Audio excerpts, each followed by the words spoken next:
You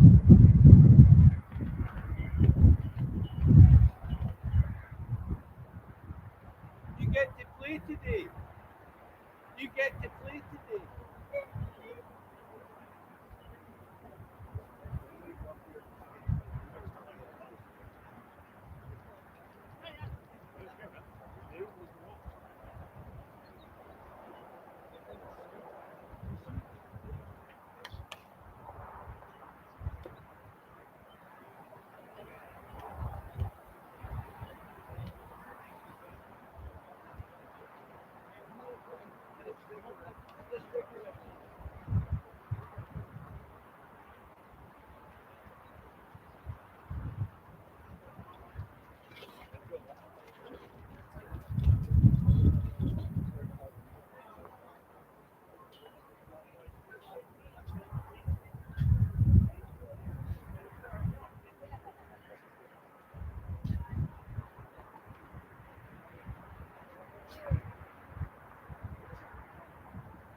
And good morning, Canada. Welcome to the beautiful Commonwealth Lawn Bowling Club in Edmonton, Alberta. As we are down to the first set of finals here in the 2025 Canadian Lawn Bowling Championships. John Seitman here to bring you the action as we are down to the semi-final round in the men's singles, women's pairs, the men's fours, and our feature game here this morning is the women's triples matchup here on rink 7. So it will be Saskatchewan with lead Jan Robinson. Sorry, Jan Robson. My apologies. Vice Rachel Larson and skip Harry Patulli, and they'll be facing off against the British Columbia champions, the lead Gigi Chan, the vice Serena Mock, and the skip is Vivian Chan. As we see, the teams have finished up their trial ends and are quickly into the first end of play. A reminder that the matchups today will be just as it was in the round robin. 2 hours is the time limit. 12 end games for the team competitions. And in the case of the triples event, it is 2 bowl triples instead of the 3 bowls that some of you may be familiar with. As we see Rachel Larson here, Harriet's calling it on. Looks like it is close. Favorite for the shot from our view here from the Queen's balcony, but probably just behind Jack High. We'll mention we will be bringing you updates throughout the game as we'll have the 3 other semifinals. The women's pairs final is right next door, so you'll probably see a little bit of it throughout this matchup, as it's a Battle of Alberta. June G and Shannon Roden versus Jan and Bev Robinson, the defending champions, looking to return to the top of the mountain once again. And on rink 4, which is just a little bit further away there, is the men's singles semifinal. Mark McFadden of Ontario versus, in my view, probably one of the storybook runs of the championship there with Ryan Craig of Quebec, as he went 5-1 in the round robin and only lost in his game against Pat Bird of Alberta, who awaits the winner in the final. And on the other side there on ring 3 is the Alberta A champions out of Commonwealth, skipped by Brian Ranger, facing off against Greg Wilson and his crew out of the Calgary Lawn Bowls Club. Harry Petuli here with her first of 2 in this feature game. Looks close, and we'll get tip of the jack. Looks like it did send it over to Rachel, so it appears to be one in favor of Saskatchewan.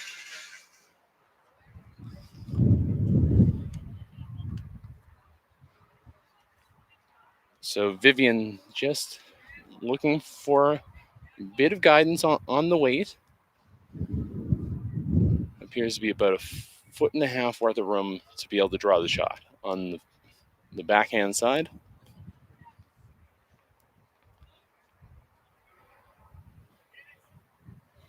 Looks close here. It'll just come up a little short. That's what we've found a little bit throughout the championship on this A green. A little bit of a more weight at the end needed to get that extra rotation toward the jack.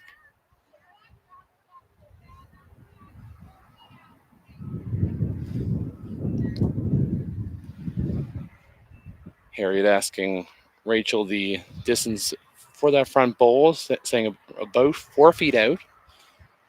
So final bowl here, end number 1, Harriet Petuli.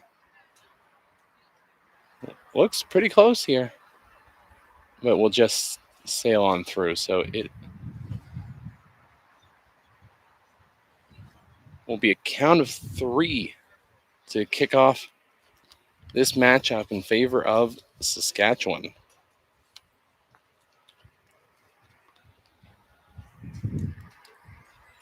And of course, it should be a beautiful day for bowls here this morning. In the Edmonton area, 11 degrees to kick off the day with wind gusts to about 20. So definitely feeling a little breezy here on the second floor balcony here at Commonwealth. So as we kick off the second end, Janice Robson going a relatively long length here to kick off this second end of action.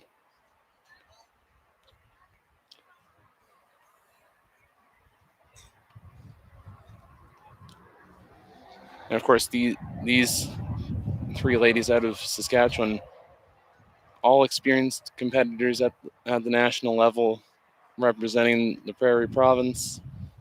Of course, Harriet, a former champion in pretty much every event that you can think of.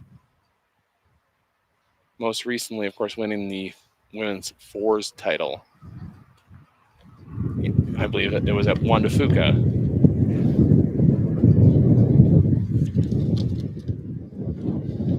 Gigi looking to come in on that forehand side. Comes to rest about 3.5 feet short. So that gives a good opportunity for Janice to make that adjustment needed.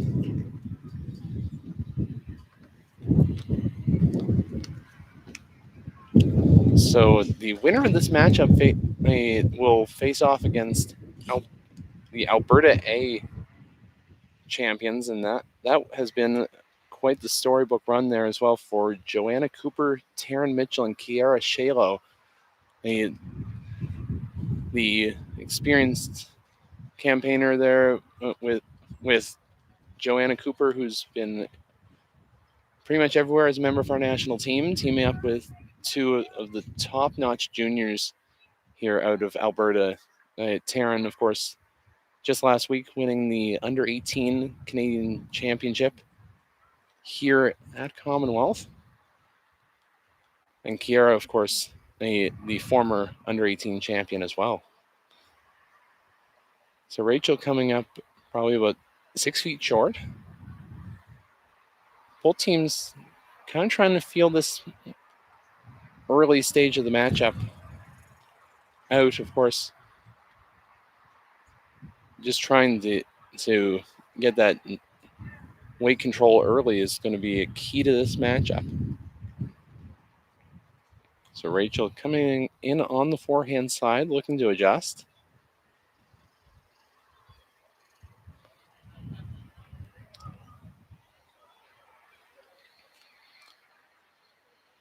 Still looks a little bit.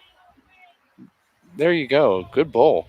Coming in jack high. So we'll sit shot bowl.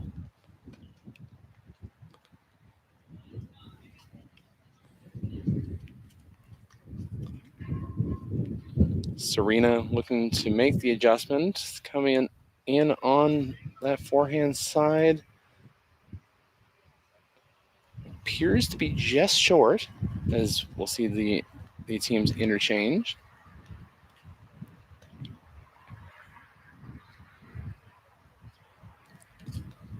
We'll mention there, since one matchup is moving quite swiftly, of course, the men's singles semifinals in action. Of course, Mark McFadden of Ontario versus Ryan Craig of Quebec. The winner, of course, of the men's singles will head off to the World Champion of Champions next year in, I believe, Australia is where that contest will be. And it looks like so far a dominating lead for Ryan Craig out of Quebec, as he leads 6-0 after 4.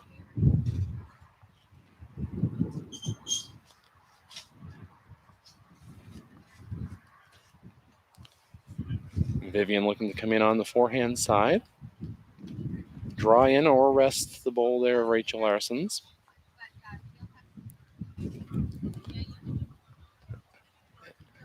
And just taking out in that bit wide line. A bit tough to get back, especially given the wind gusts this morning.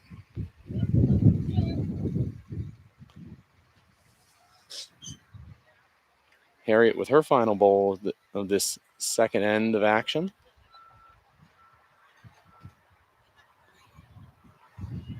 Looks fairly close and will just come up a little bit short. Opportunity here for Vivian Chan to make the adjustment. Probably have to play in a few feet, probably adding about 2.5 feet worth of weight should be enough to get you the shot. Looks fairly close. And what a bowl. Great shot for Vivian Chan to open their accounts, as it will be. I didn't see the signal. Looks like, what was it, a 1 or a 2 there?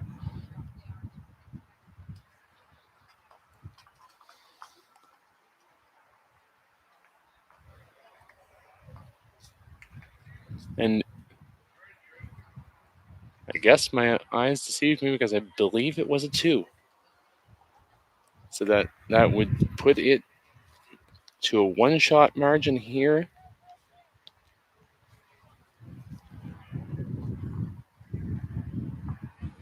Not much of a difference in this matchup, as we're seeing both teams playing a fairly similar length.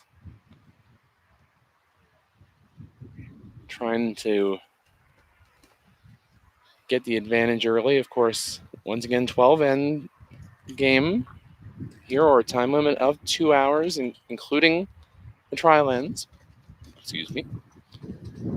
As we see here, BC Gigi Chan coming up just a little bit behind. And of course, the second half of the competition will be kicking off this afternoon, as there will be the disciplines flipping over there, as it will be the women's singles, men's pairs and triples, and the women's fours.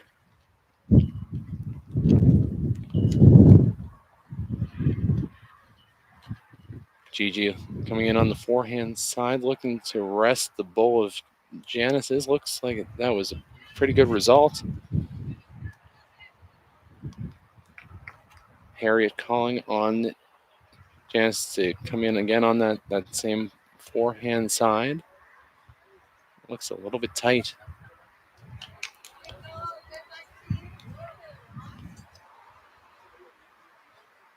Yeah.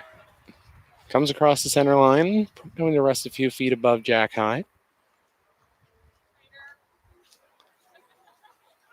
It's a good opportunity here for Serena Mock to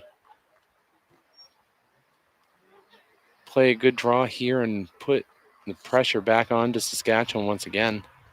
And a great position there for her team. It's one of those things where you're taught a lot in high performance bowls about what is called the effective zone, that about a meter and a half behind the jack, that you want your bowls to be close. That gives the opportunity to make the big shots toward the late stages and give your skip a chance to win when you need it. Learned that from our former national team coach Terry Scott from New Zealand, and we saw his successor in that role there, Derek Dillon, around the greens this morning. Captain Corduroy, nice to see him. Rachel Larson here looking to draw this one off. Beautiful bowl.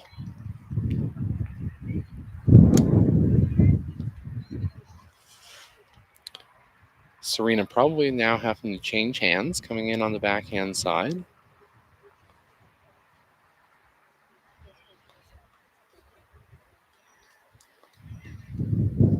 And looks close to resting that one off. Well done. Great bowl there from Serena Mock, and comes to rest just above Jack High.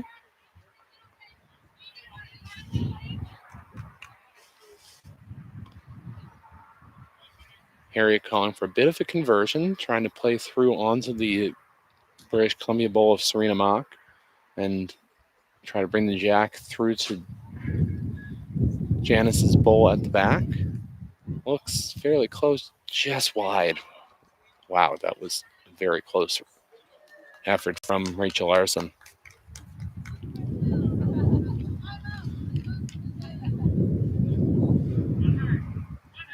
After this end, we'll give you some updates on the other two team games in play, and along with where the men's singles sits, as of course McFadden and Craig doing battle in a very speedy contest thus far.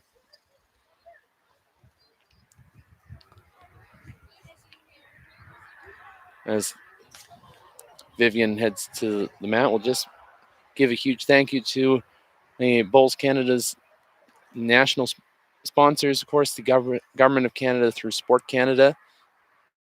Our event sponsor, of course, here is MVP Sports, and the national clothing supplier of BCB is Kukri, and we thank all of them for their support.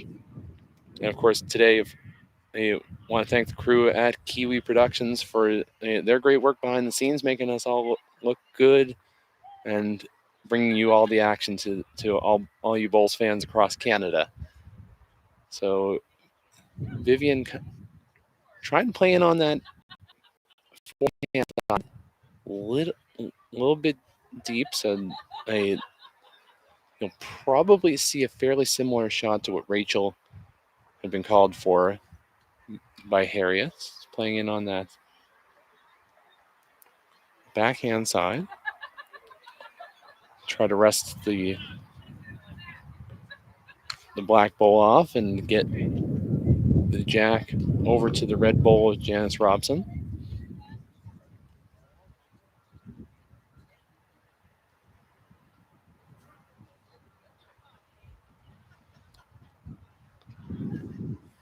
A little bit of a delay there, just as Harriet was just getting a towel. There, of course, a bit early, so there's still a little bit of moisture around, and if you want to be able to get the proper grip on the bowl.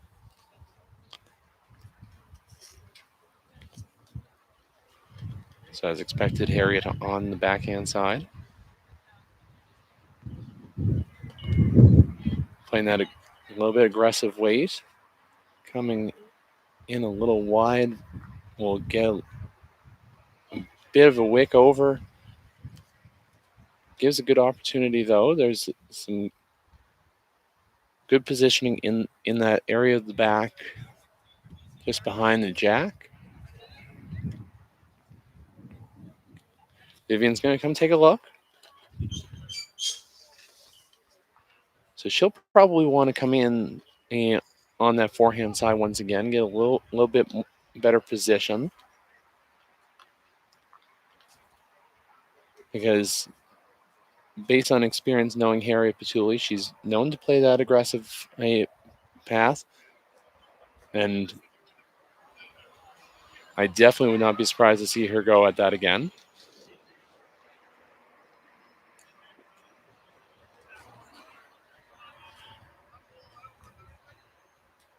Final bowl for British Columbia here in end number 3. Looks fairly close. We'll rest the edge of Jan Robson's bowl, but jams over to the side. Shot bowl still belonging to British Columbia. Might have opened up a bit more separation, though, for this bowl from Harriet Patulli to finish off the third end.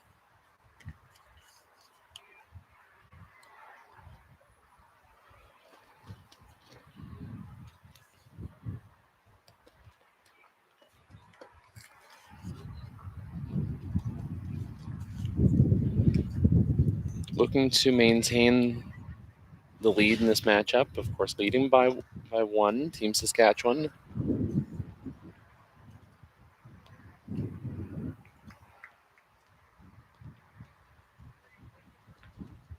Patulli approaches the mat.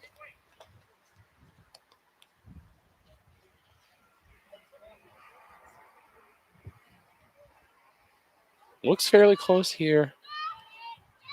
Calling for it. And what a bowl there from Patulli.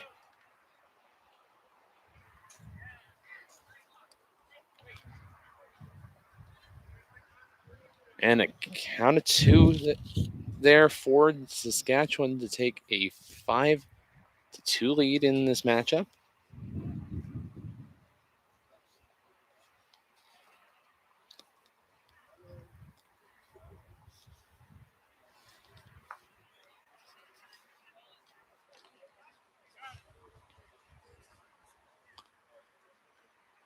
And we'll update you on the matchups in progress as well. As next door, of course, we have the women's pairs final, the Battle of Alberta between June G and Shannon Roden versus Jan and Bev Robinson. Score level at 1 apiece after 2. I believe that probably the scoreboard hasn't been updated just about yet. In the men's singles final between Ryan Craig and Mark McFadden, looks like it was a first set win for Ryan Craig out of Quebec. So that's a big moment for him as he looks to hopefully face Pat Bird in the final coming up at 11:30 local time.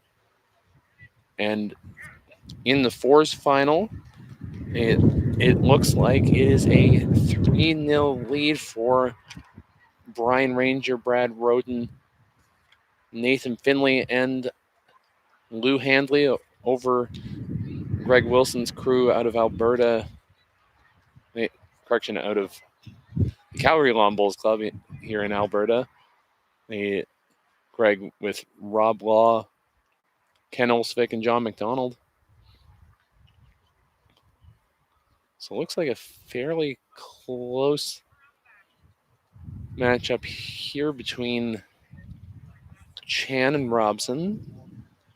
Gigi Chan looking to make the adjustment to draw the shot. Comes up a little bit short.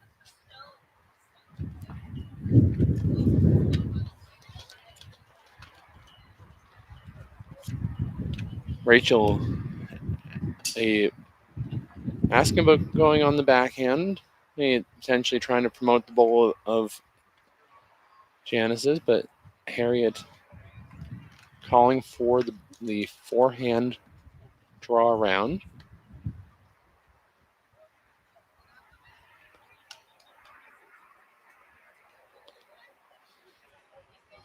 Looks close. And will just come a little bit behind.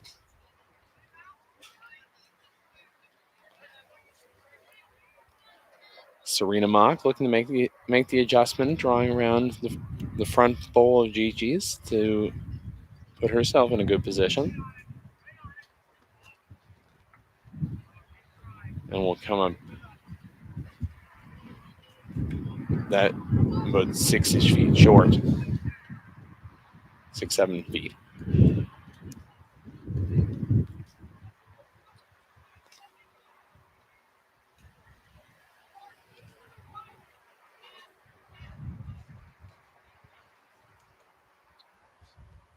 So yeah, it looks like based on the scoreboard, it looks like it has been confirmed a first set win for Ryan Craig out of Quebec over Mark McFadden. So that will be a interesting finish as Pat Bird awaits in the final. So Rachel playing a few meters through, so it looks like that might indicate Saskatchewan holding the shot.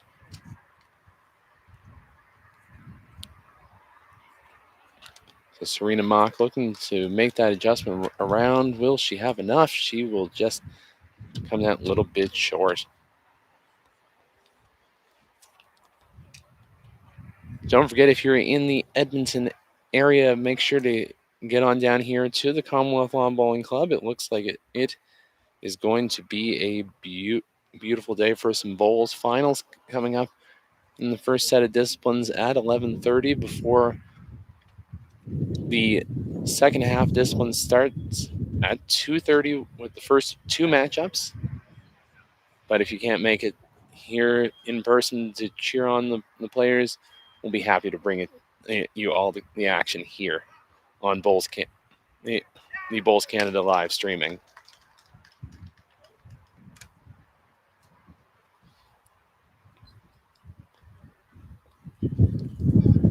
On to Skip's Bowls here, and number 4,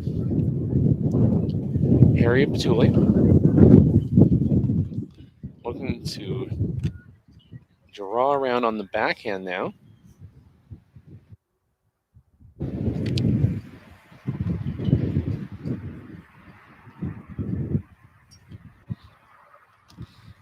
Coming up just a bit short there. Of course, the wind kind of coming back at the players on the mat at that end, so that will cause a little bit of challenges with the weight.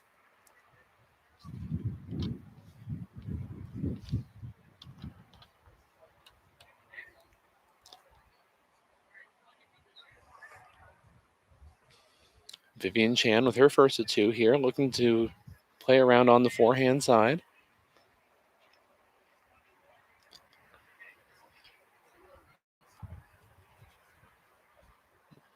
And will come just a little bit through. So opportunity to make the adjustment. Harriet Batuli with her final bowl here in 4.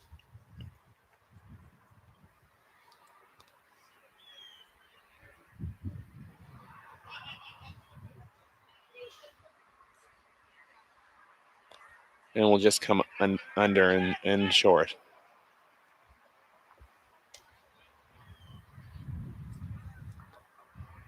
If you heard behind there, a little bit of energy over there in the fours matchup, but I expect a nice vocal one with a very young contingent there between Brad Roden. Of course, Brad was one of the participants in the a youth nationals just last week here at Commonwealth, and of course, Greg Wilson from our national team been known to let out a yell or two during his games. So expect some energy over there as we see their final bowl from Vivian just rests one of the BC bowls in. Looks like one for sure. Measure on a second. So measuring, I believe, between the front bowl of Janice Robson's and the side bowl there of Serena Mock.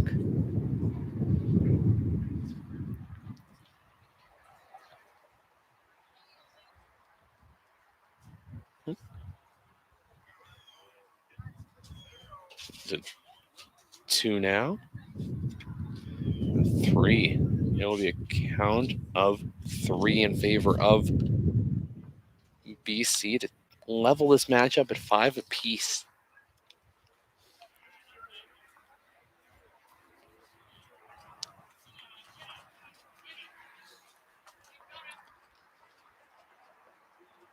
And of course, we want to, as we kick off this fifth end of play, send a huge thank you, of course, to all the volunteers who have helped put on this event. Of course, the host venue Commonwealth with the assistance of all the clubs in the Edmonton area. And as I see him walk by just behind the rink, send a huge thank you to Dwayne Hauk and the whole umpiring crew who have been excellent all week, and they'll be nice and busy for the next few days leading into the second set of finals. Dwayne's former teammate of mine, so it's always nice to see him around the greens. Always a very, very positive individual, always willing to share his knowledge, and of course, lots of experience around the greens. I see Dave as well, David Kaleman, Dave Maddie, two longtime coaches for their provincial teams here that are competing in this contest.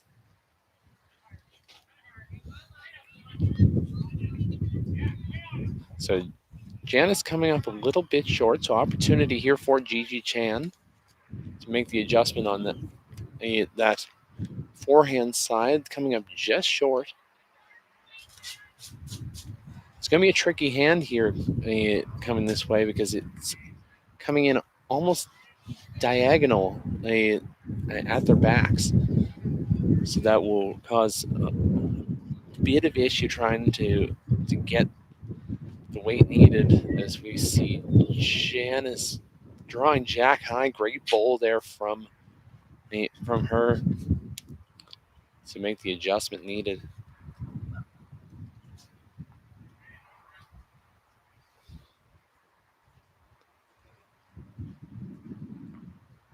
Serena resting off the front bowl of Janice's, but it appears shot bowl still belonging to Saskatchewan.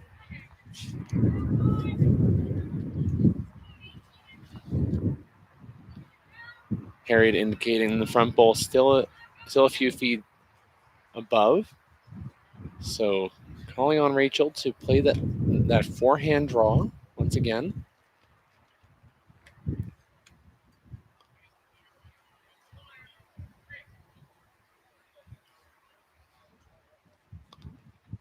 Definitely going to be seeing players taking a little bit more time in these matchups there. Of course, don't want to have any rushing cause you to miss a shot, because in this instance, it's going to be that little bit more. And Harriet calling on it, and what a bowl from Rachel Larson, trailing it through. It's a sit shot bowl. Looks like it's just a count of one. There is the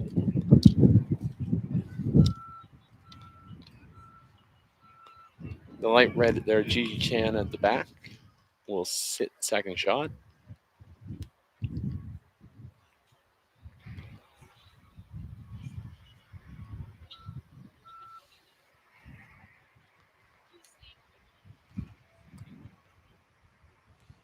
Serena Mock with her second. Coming in on the backhand side. And will come up short.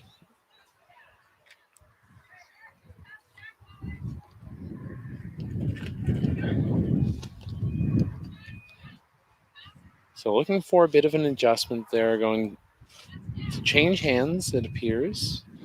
Perry calling for the backhand draw from Rachel Larson, which will be a little bit tricky, of course, with the wind gusts. As you can expect with a faster green, that it will back out slightly.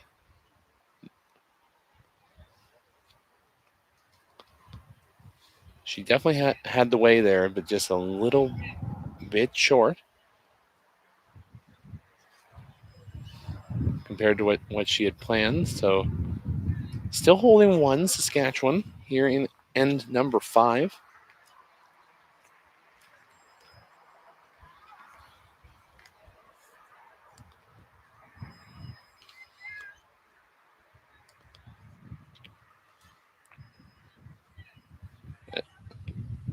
It's nice to see a great group of spectators making their way in, and competitors, of course, preparing for the second half.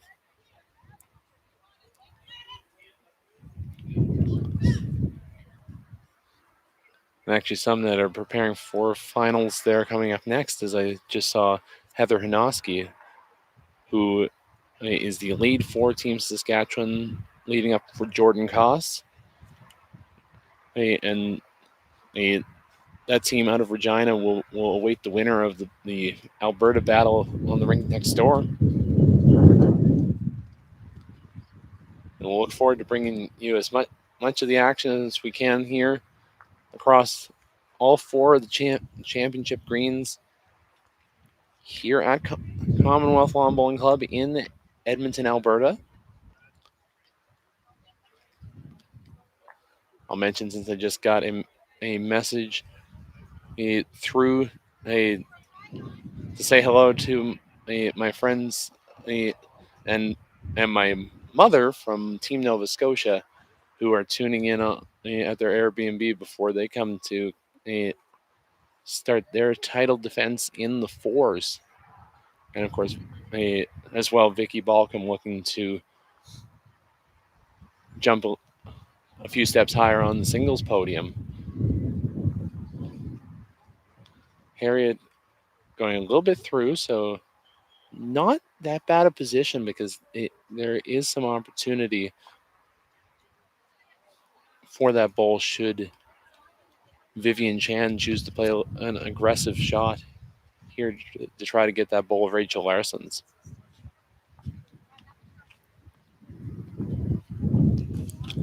Chan coming in on the forehand side, trying to get the curl. Will it be enough?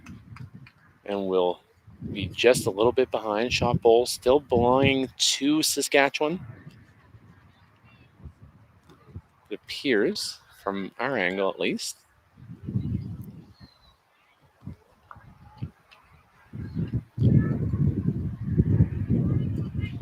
Yeah, it looks like there are some more of the Saskatchewan contingent coming in. I see Jordan Koss, of course, again, as we said, headed off to the women's pairs final.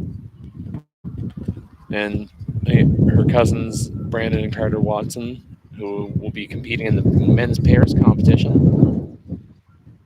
Harriet coming in on the backhand side. Will be a little bit through, so it will be count of 1 in favor of Saskatchewan to take a 6-5 lead in this matchup.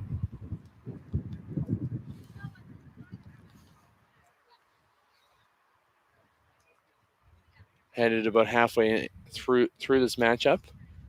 As we see the Team Saskatchewan crew there saying hello. Nice to see you guys, and looking forward to seeing Jordan making an appearance in the women's pairs final.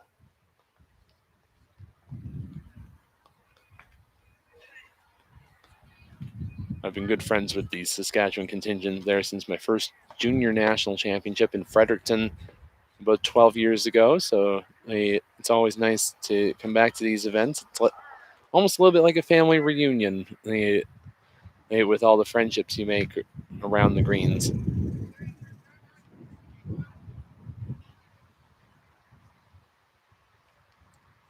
So Janice coming probably about 1.5 meters through. And don't forget to if you're tuning in with us, don't forget to share this stream and share it with all your friends so that we can show all the best of Canadian lawn bowls. And if you're not as much familiar with the game and want to know more, make sure to visit bowlscanada.com, and they can get you all the information you need to know to connect with your local club. So Janice coming up again, probably about a meter or so short. So opportunity here for Gigi Chan coming in on the backhand side. Almost thought there was going to be a bit of a wick off the front bowl, but will come up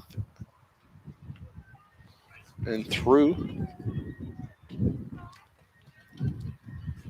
This is first 2 from Rachel Larson.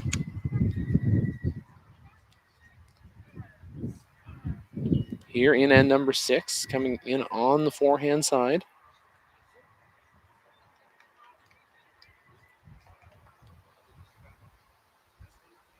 Playing a nice aggressive weight here. Expect Harry to call for this there, and what a bowl there from Rachel Larson. Rests the bowl there of Gigi Chan's to sit jack high.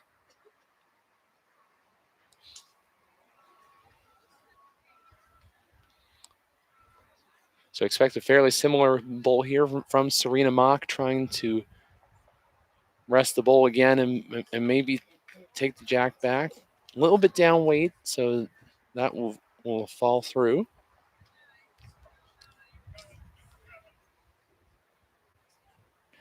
Expect probably a little bit more of a positional draw here for Rachel Larson here, as you can expect probably for sure that Vivian will play a bit more of an aggressive path once again. So you want to protect that back area behind the jack.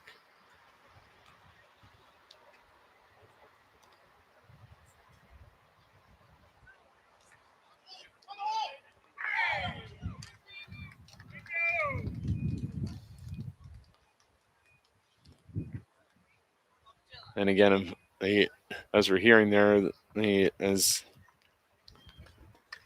Vivian calls that shot, a very loud matchup over there in the men's fours there between Brian Ranger and Greg Wilson, both of Alberta.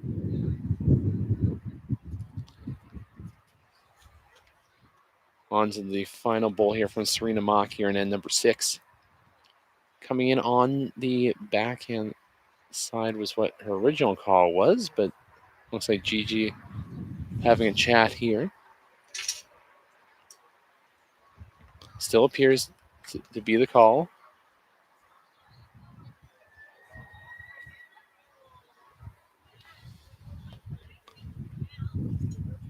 Coming in quite swiftly here. Will it be enough? Will just get the wrong edge of that bowl of Rachel Larson's. Moves it over to the side, but shot bowl still belonging to Team Saskatchewan. As the teams interchange, we'll just mention a bit of an update as a bit of a stunning turn of events over there on rink number 4 as Mark McFadden currently holding a 7-1 lead after 4 in this matchup against Ryan Craig of Quebec.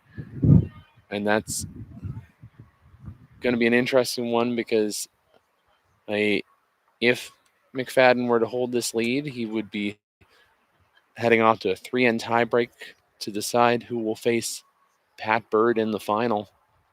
So we'll make sure to keep you updated on those events as we still look to see who will represent at the World Champion of Champions next year.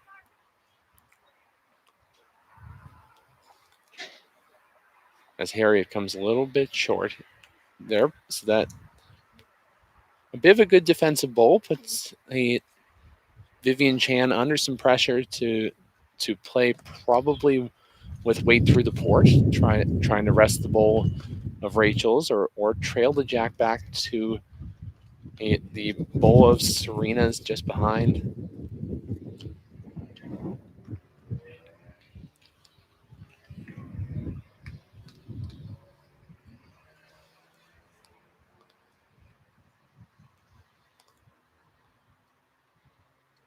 Vivian approaching the mat here, playing on the forehand side, so it looks like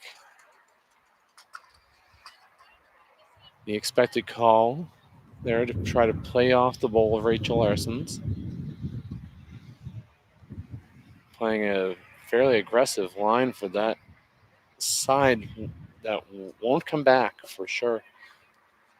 You kind of need to have that little bit down weight on that side to be able to have a curl versus the backhand side, which has been playing quite swiftly as a wider line.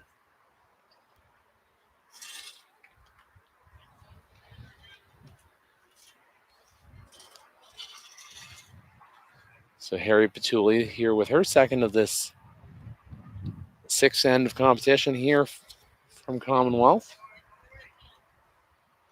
Coming in on the backhand side.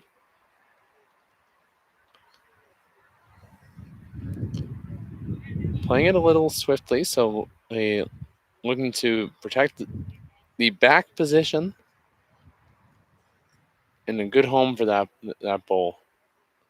Coming to rest about meter and a half-ish behind. So forces a big bowl here from Vivian Chan.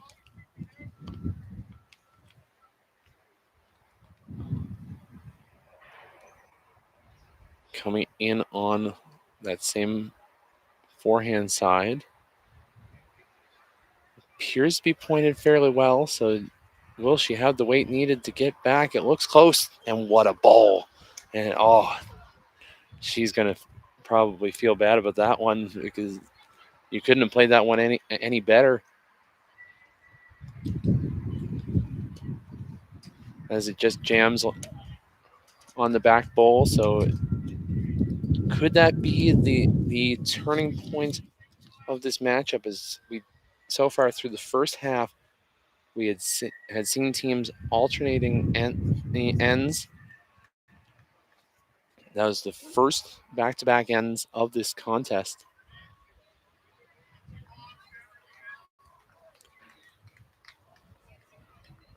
For Saskatchewan to take a 7-5 lead through 6. As we see at ringside, I just saw Michael Patulli, who of course the son of Harriet Patulli, who Mike has been competing in the men's singles there this week. Unfortunately, missed out on playoffs in tie breaking, but he'll be competing in the men's triples alongside his brother Jonathan Patulli and Alex Scott. As we see starting the 7th end, Janice Robson coming in a little bit deep, but the team's finding the center line quite well.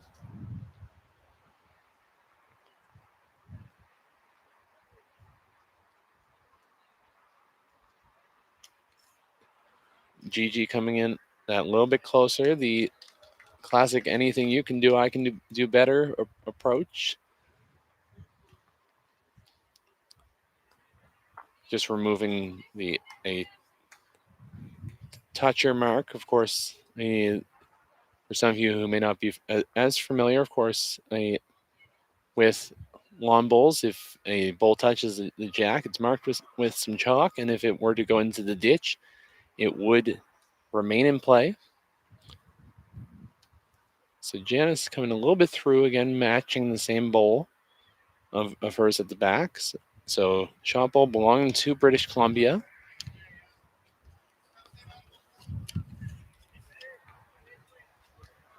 And great adjustment there from Serena. Sorry, my apologies, Gigi. There out of British Columbia to draw just behind Jack High.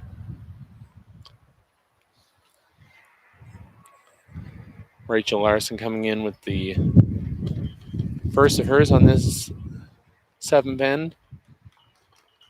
Looks fairly close. And great draw from Larson. As I see my Nova Scotia colleague Graham Usher and his partner Joy Moorside making an appearance. Graham will be now skipping in the men's triples coming up, as we unfortunately, due to the travel difficulties earlier in the week, we had a withdrawal from our provincial colleague Terry O'Neill. We miss you, Terry. So this end a little bit shorter than what we've seen throughout. Teams have been playing that fairly nice 3/4 length, so both teams trying to find that little bit of an edge.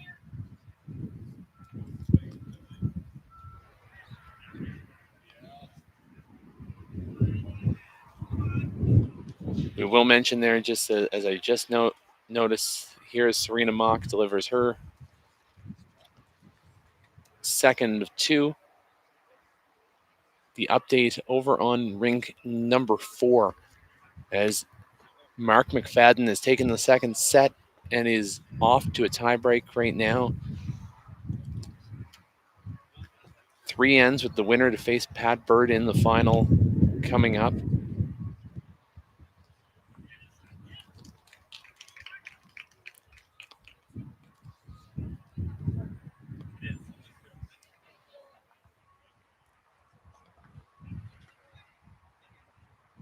And after this ends finished, we'll give you an update on the other team games in play, as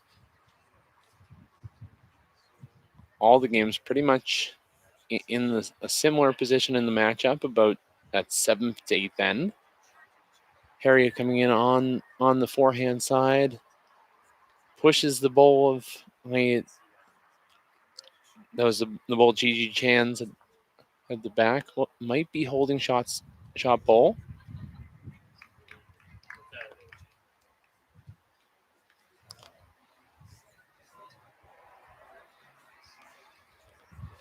So Serena and Vivian having a chat here on this one. Suspect that they could probably be looking at a little bit of a play on the backhand side.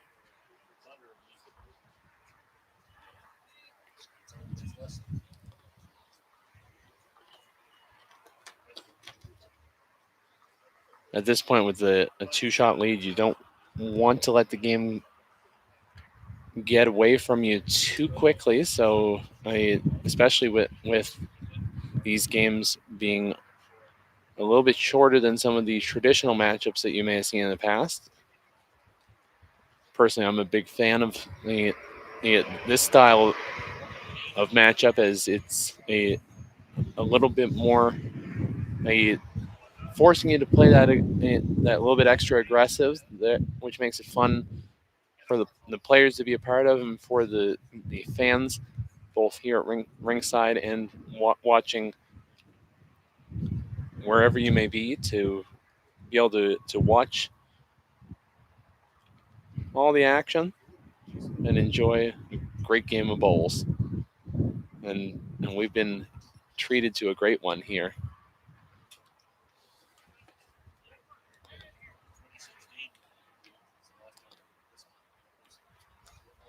Vivian trying to come in on the backhand side, comes up a few meters short.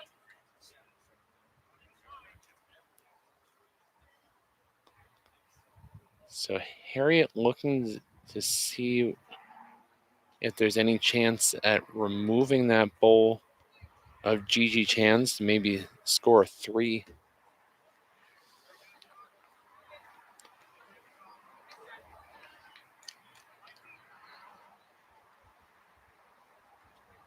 And it looks like as well drama in the men's singles is a Mark McFadden of Ontario with a 1-shot lead in tiebreak. And there was a boundary check there where George Kubis brought out the pretty much the mile-long string to be able to make the determination as to whether the jack was in or out. And in a 3-end tiebreak, that's always a big, big moment in the matchup. If you lose the possession of the jack. Final bowl here in our feature, Harriet Patulli.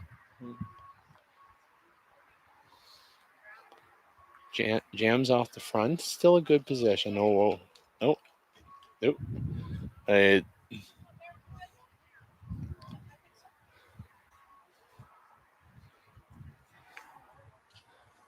Harriet removing the mat a little early, but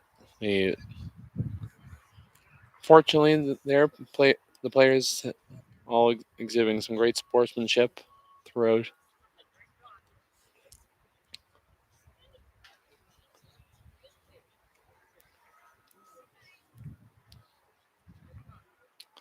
Final bowl here from Vivian Chan appears to be setting up for the 4-hand draw.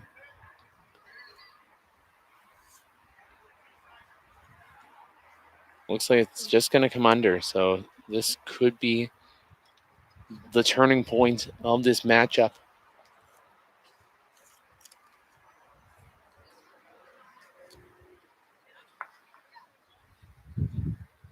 Okay, so I guess my eyes have deceived me. It looks like with Robson breaking up the bowls, it would be a count of one in favor of BC.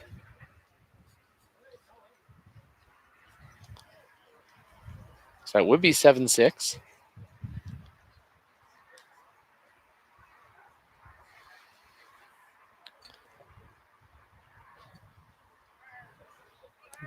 As we're back to that little bit longer length, we'll give the update across the A green here at Commonwealth. The women's pairs, Jan and Bev Robinson, with a 5-4 lead after 7 over their provincial colleagues June G and Shannon Roden. In the men's singles, it looks like Ryan Craig sitting at least one measure on a second, but has one bowl to come in the second end of tiebreak. And it's a 5-5 tie between Brian Ranger and Greg Wilson over in the Battle of Alberta in the men's fours. So good bowl there from Gigi Chan in our feature here. Robson falling a little bit short, so we'll see what she's able to do with her second.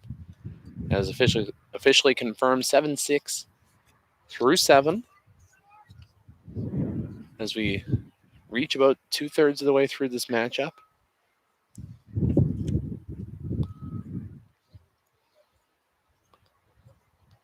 Robson trying to come in around her own, drawing a second shot. Looks like it is just close, so great result from her to get some good position.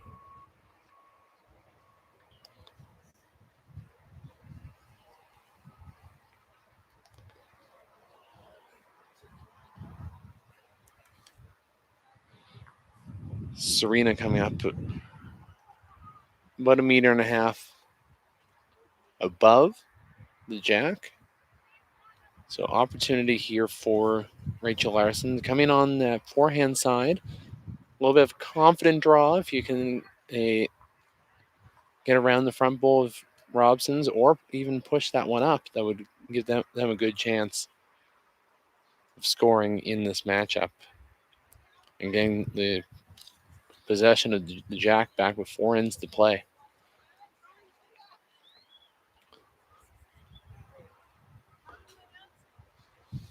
And coming up just short, so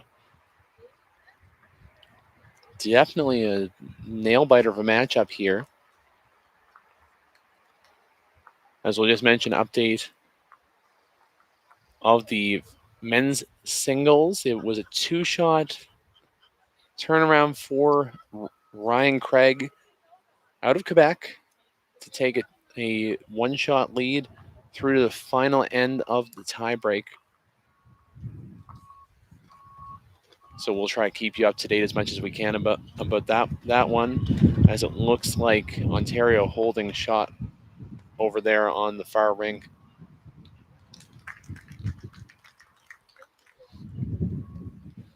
Larson here in our feature looking to come in on the forehand side with a little bit of aggression here to try to either play a strong confident draw or push up the bowl of Robson's. Will come just a little bit through.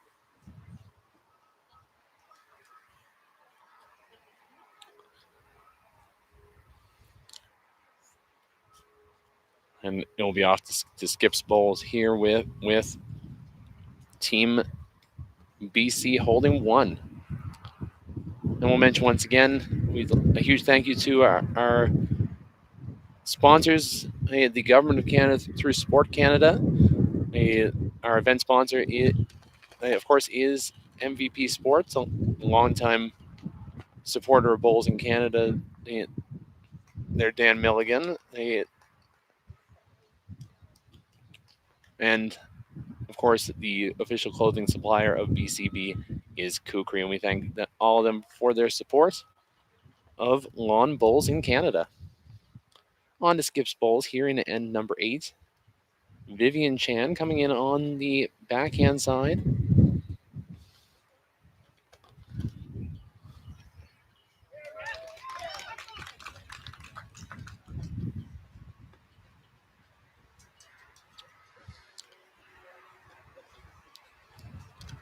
Coming up short there, but we'll mention it is down to this for Ryan Craig of Quebec, down 3 in the head, needing to draw the jack. Or will it be Mark McFadden that will make the final? Looks close and might just be a little bit wide. So we'll see what happens there, but it might be the finale of what has been a great game of bowls over there in the men's singles. In our feature here, Patuli with her first of 2, looking to rest off the shot bowl of Team British Columbia's will fall through.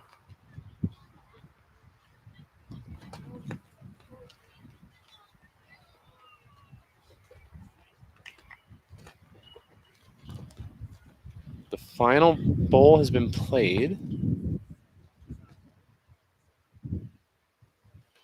So over in the men's singles, I will try to get you the update, as it might actually be shot bowl for Quebec.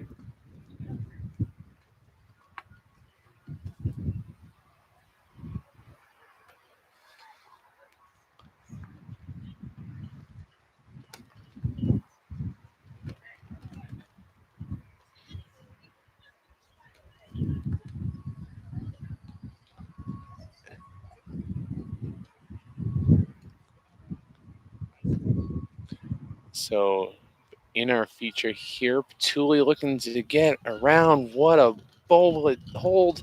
And it will.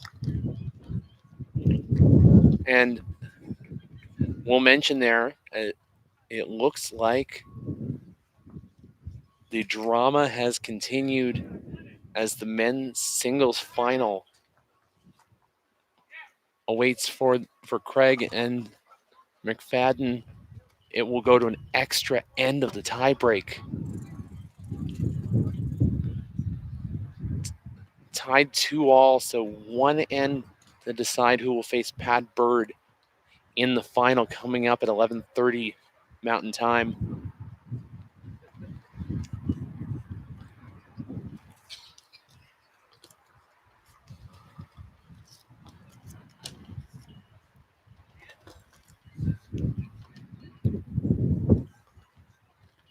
So we'll keep you up to date on that extra end, as it was a count of one for Team Saskatchewan to take an 8-6 lead with 4 ends to play.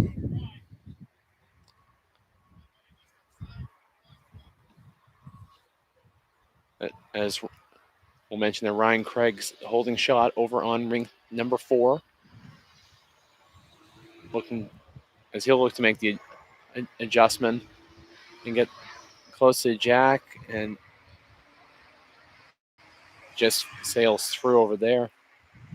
Robson with a great opening draw to kick off this 9th end, and Chan looking to rest that bowl will just edge off. So shot bowl still belonging to Saskatchewan.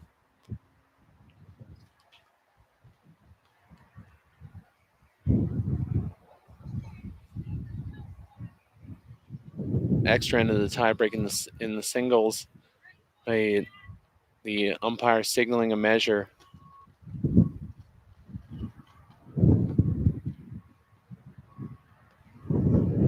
And what a bowl from Ryan Craig over there on 4 as he draws the shot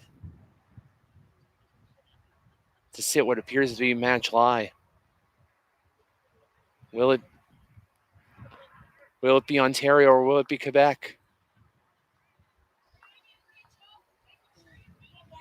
And it is a final for Ryan Craig of Quebec. Wins in an extra end and will face off against Pat Bird of Alberta in the final coming up. The winner will head off to the World Champion of Champions to represent Team Canada in 2026.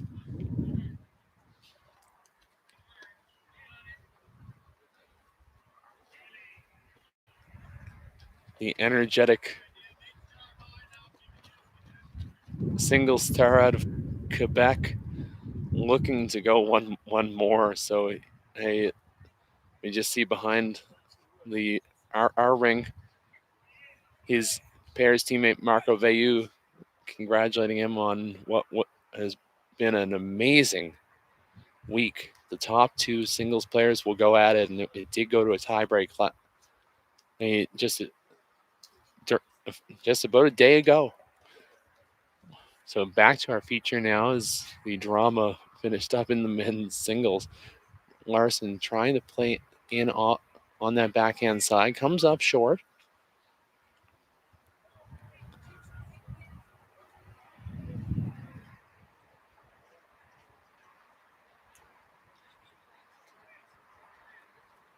So Serena Mock trying to come in on the forehand side will go deep.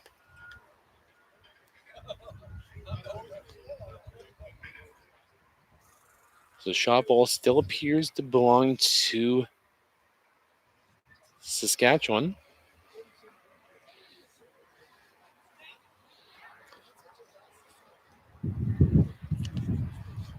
The interesting things you see at a bowls competition, I think I was just seeing Dave Maddie, the Team BC coach, admiring the fish in the pond just in front of the clubhouse.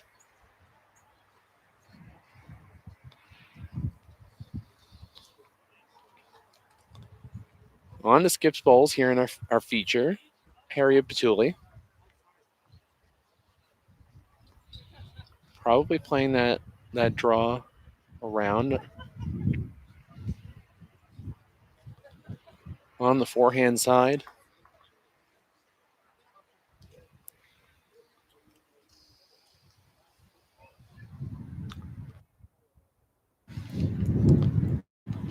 Comes to rest a little deep. So opportunity here for Vivian Chan to better her position and put herself in a chance to get back this game back to level, as that will go right through and out.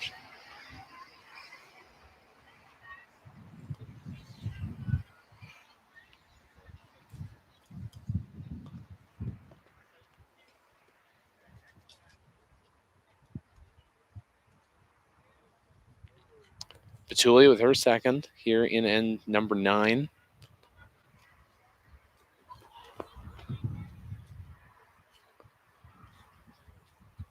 Looks like it will just sail a little bit deep, but the position's good.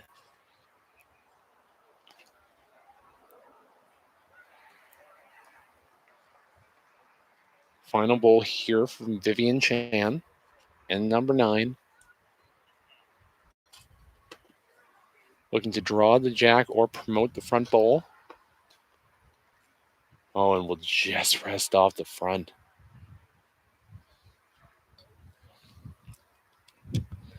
We'll see what comes of this. That it does appear to be at least 2 shots in favor of Saskatchewan.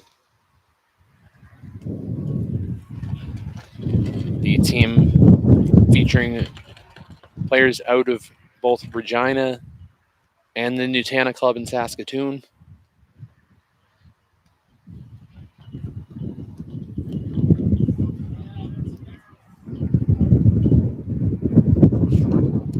As the winds continue to gust here at Commonwealth. Could make for an interesting second half of action kicking off this afternoon.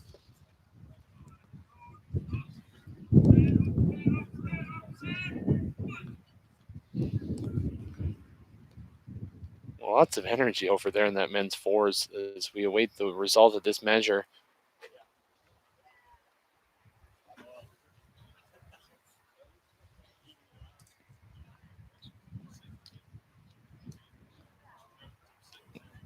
If it's a 3, that could. Oh,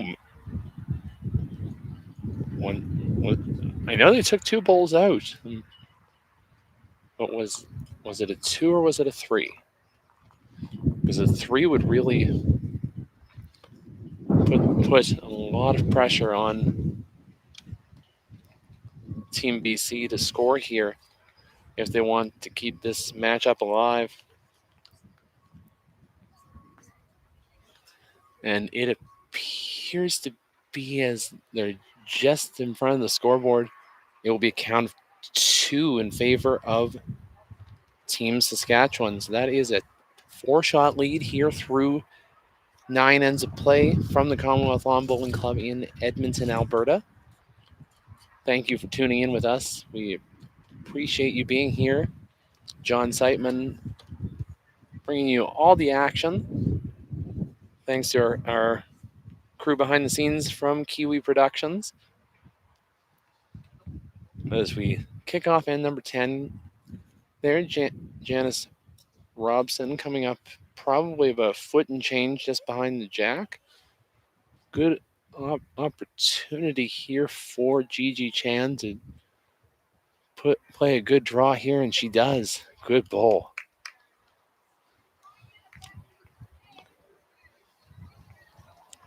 Robson looking to adjust. Playing the forehand side. Looks fairly similar to what we saw work well on this lane just a few ends ago.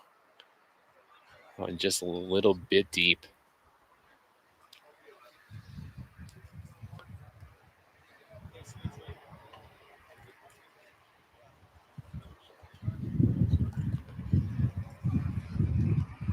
Chan looking to draw a strong second shot. Will come up fairly short, which at this point there with 3 ends to play, you really have to limit the amount of short bowls that you have, especially with only 6 bowls to play. You really want to be able to build up your opportunity at multiples. Larson with her first of 2. Looks fairly close. Will it come down enough? And just a little bit wide.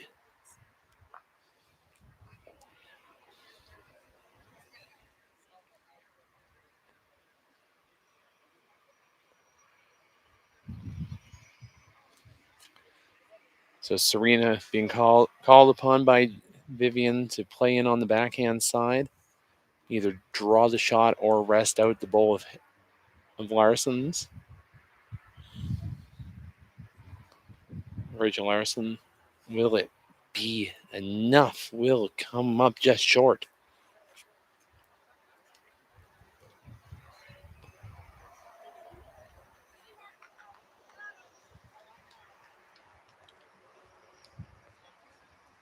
Once we get done with this end, we'll give you an update of the 2 other remaining games in play. Of course, the women's pairs and the men's fours. As it's looking like both matchups will be nail-biting finales.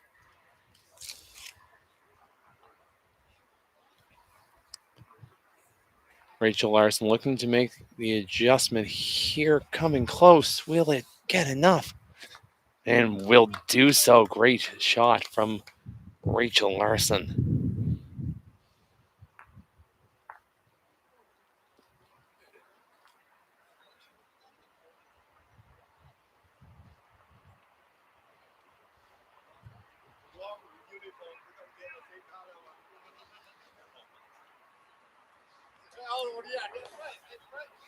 Serena Mock coming up just a little bit deep.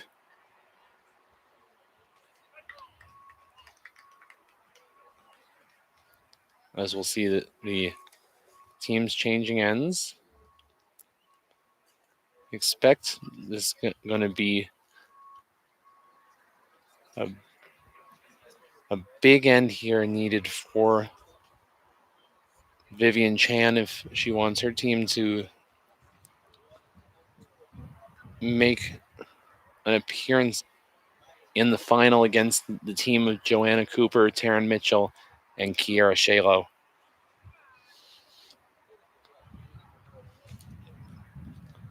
So the team Saskatchewan discussing the position. Looks like they're set up pretty well.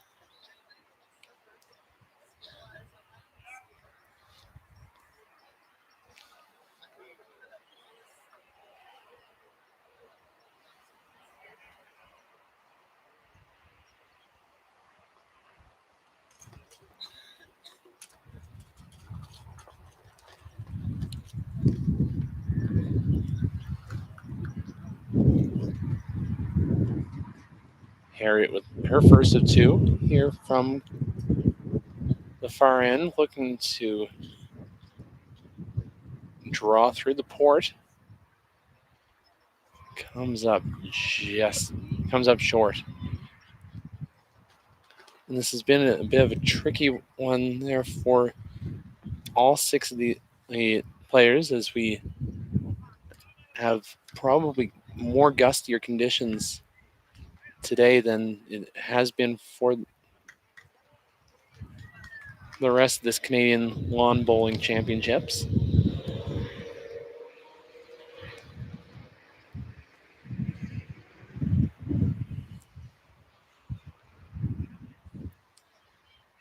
First of 2 here from Vivian Chan, and number 10 down by 4.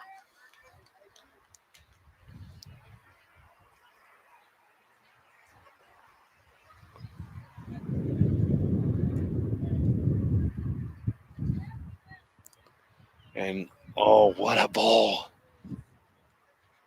from Vivian Chan, but it looks like it appears Rachel Larson's orange bowl there to receive.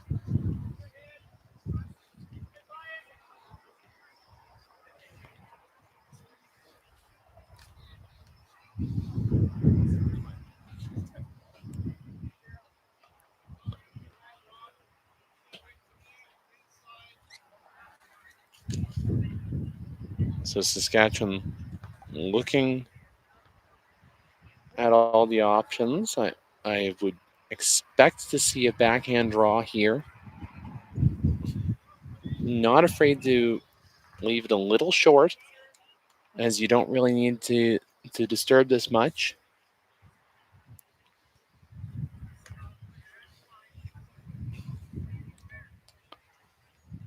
We will update you while Harriet goes down to the mat, as it's a one-shot lead for Jan and Bev Robinson, 6-5 over Junji and Shannon Roden. And in the men's fours, it is Greg Wilson and his team out of Calgary storming back to take a one-shot lead, 9-8 after 9 over the Alberta champions out of Commonwealth, skipped by Brian Ranger. Final bowl here for Harriet Patulli, and number 10 coming in on the forehand side. Will she get there? We'll draw the tee, so that does appear to give some good confidence there that the orange bowl of Rachel Larson's would be holding the position needed.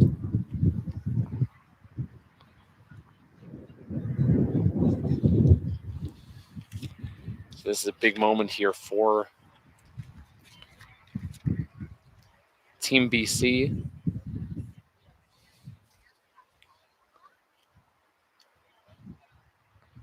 As you don't want to get to the point here where it would be a potential 5-shot margin. This 5-shot margin would get to where there could be the possibility that the matchup may end slightly early. As of course, if the game gets to where it's impossible to win the matchup, it would be some early handshakes. We don't want that to happen there, as we want to bring you a good full finale.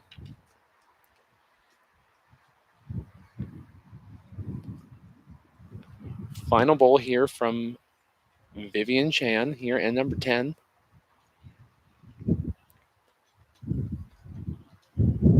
Looking to come up big here for her team. On the forehand side, playing aggressive, looking for the bowl of Rachel Larson's. Will it get there? Oh, it will not.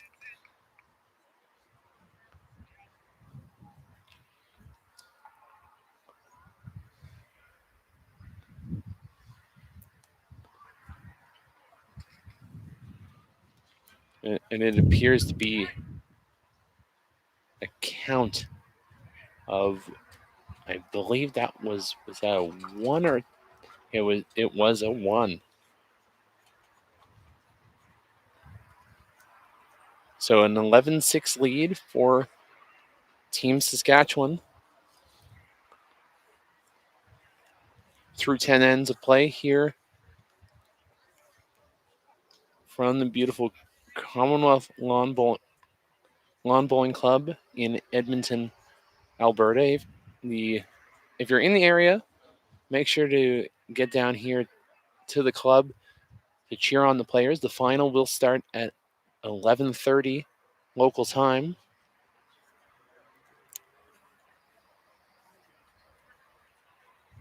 Of course, great to see championship bowls back at this venue.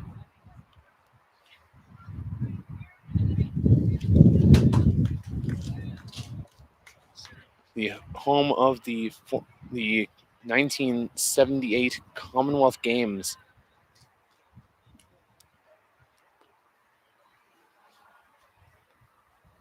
need to be calling the action here from the Queen's balcony. They, of course, the late Queen Elizabeth II opened this very venue, and they spent a good bit of time up here watching all the action when the Commonwealth Games came to this beautiful city.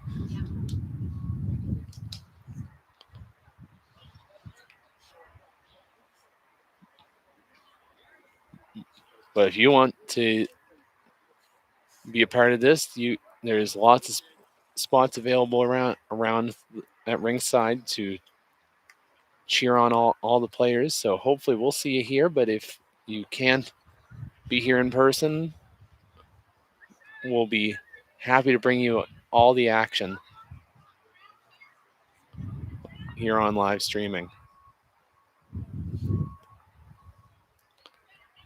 So Rachel Larson being called to draw on the forehand side.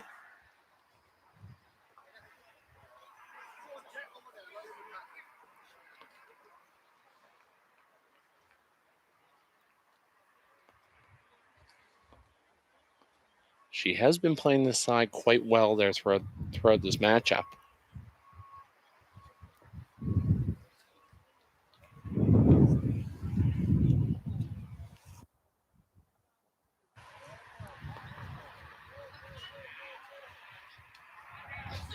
Pumps up the bowl there of Gigi Chan.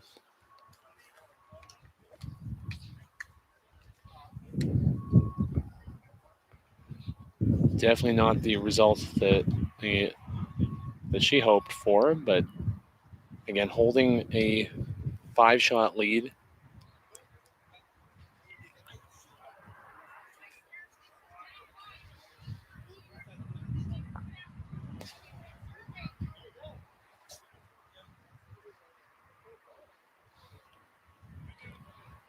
Rachel Larson coming in on the backhand side now.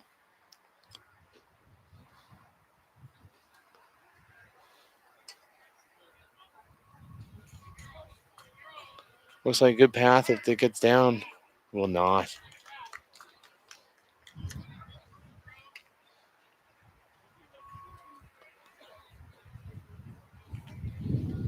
Serena Mock here with her second. Having a bit of a discussion here with her teammate Gigi Chan before delivering. Will come in on the backhand side.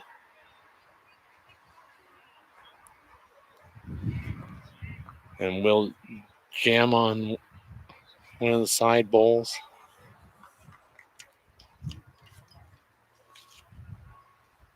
As we'll see the interchange, and Harriet Batuli headed to the mat for her first of two in end number 10.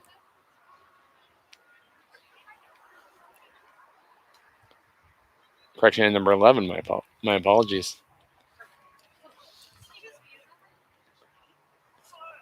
And expect Harriet will be very cognizant of the scoreboard right now, as a 2 here would end up ending this matchup.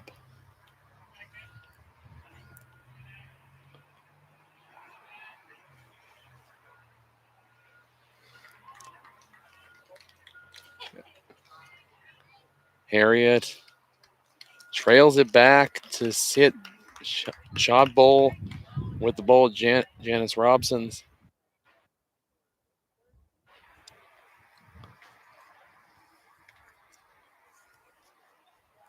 We'll mention is Vivian has a discussion with her team now. Update of the game on rink number 6. The women's pairs semifinal, Junji and Shannon Roden. It is a 11-5 lead for the Robinson sisters.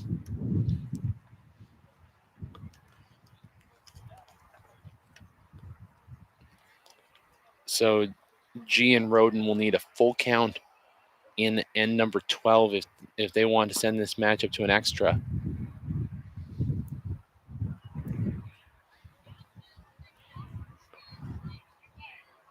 First of two here from Vivian Chan.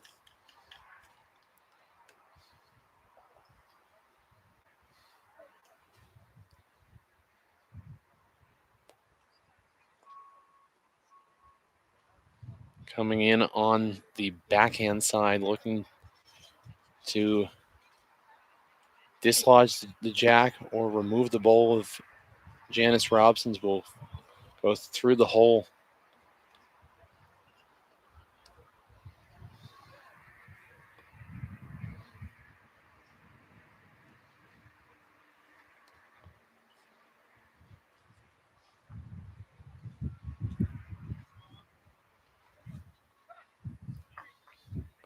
So Harriet probably going to play this one a little bit more defensive. She doesn't need to be into this head.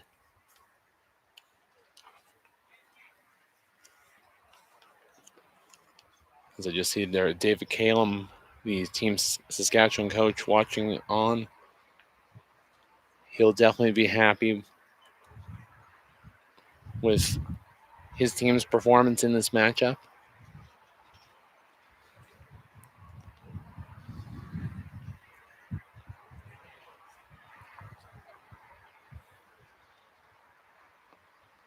Final bowl for Saskatchewan in end number 11. Looks fairly close. In good position there.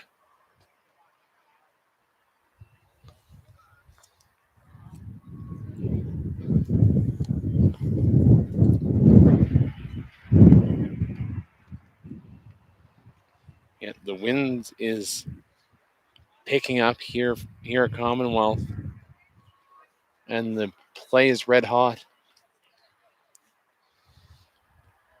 As it looks like it will currently be a count of 1 in favor of Saskatchewan.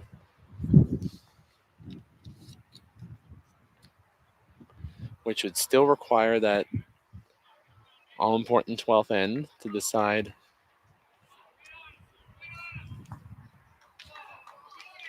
who would face off in the final. We'll try to bring you as much of this finale as we can.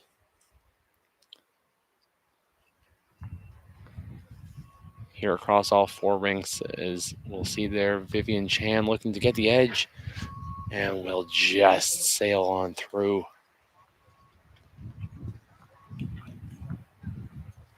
And that is it. Handshakes there, as it will be the team of Harriet Batuli, Rachel Larson, and Janice Robson who will make the final. They will face off against the team of Joanna Cooper, Taryn Mitchell, and Kiera Shalo of Alberta. And what a performance there from the Saskatchewan champions to return to the final.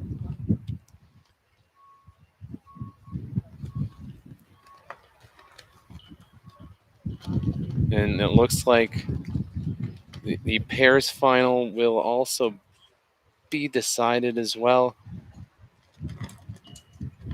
as it appears to be the team of Jan and Bev Robinson who will take the lead and take that win. Of course, it will be them now facing off against Saskatchewan's Jordan Koss and Heather Hanoski. So we'll try to get you the far game as we have the final 2 ends of the men's 4s. It's a bit far away from our camera position, so we'll do our best to describe the action for you. As Brian Ranger steps up to the mat for his first 2 in this game, tied at 9. His team alongside him, Brad Roden, Nathan Finley and Lou Handley in a huge battle with Greg Wilson, Rob Law, Ken Olsvik, and John McDonald. At this point, every bowl is going to mean that little bit more as you look to make an appearance in the final.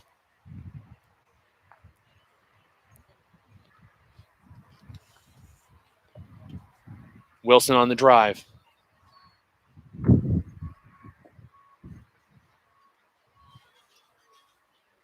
Appears to be now holding shot Alberta A, Brian Ranger's team, with at least 2. As Ranger goes down to the mat to discuss with his team his options. We'll just mention our 3 finals determined thus far. The men's singles final will be Quebec Ryan Craig versus Alberta Pat Bird. That will be an epic finale. To that competition, the winner, of course, headed off to the World Champions to represent Canada in a year's time. In the women's pairs, the sister duo Jan and Bev Robinson will face off against Jordan Koss and Heather Hronoski of Saskatchewan. And in the women's triples, it will be the winners of our feature game in their team, Saskatchewan, Harriet Patulli, Rachel Larson, and Janice Robson versus Alberta A, Joanna Cooper, Taryn Mitchell, and Kiera Shalo. Ranger with his second of 2 here. Of course, 2 bowls per player in the fours. An exact same format of the length of the game as we had in the rest of the team events 12-end game. Looks like Ranger drew jack high, so that might lead up for an opportunity for Greg Wilson with his final bowl. He pretty much looked like he had a similar path for what he needed.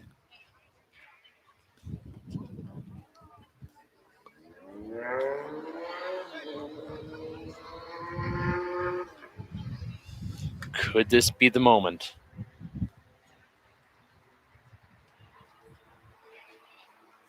That we figure out who's going to have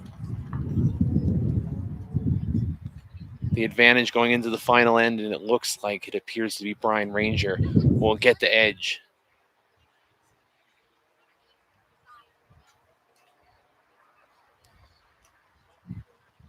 A count of 2 in favor of Brian Ranger and his team out of Commonwealth. So it will be an 11-9 lead with 1 end to play.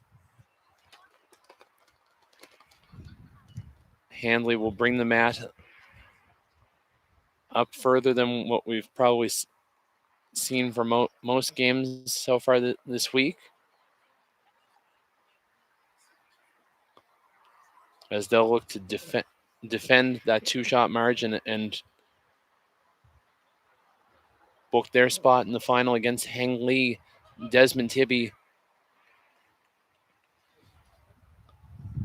David Defoe, and Jake Masterson.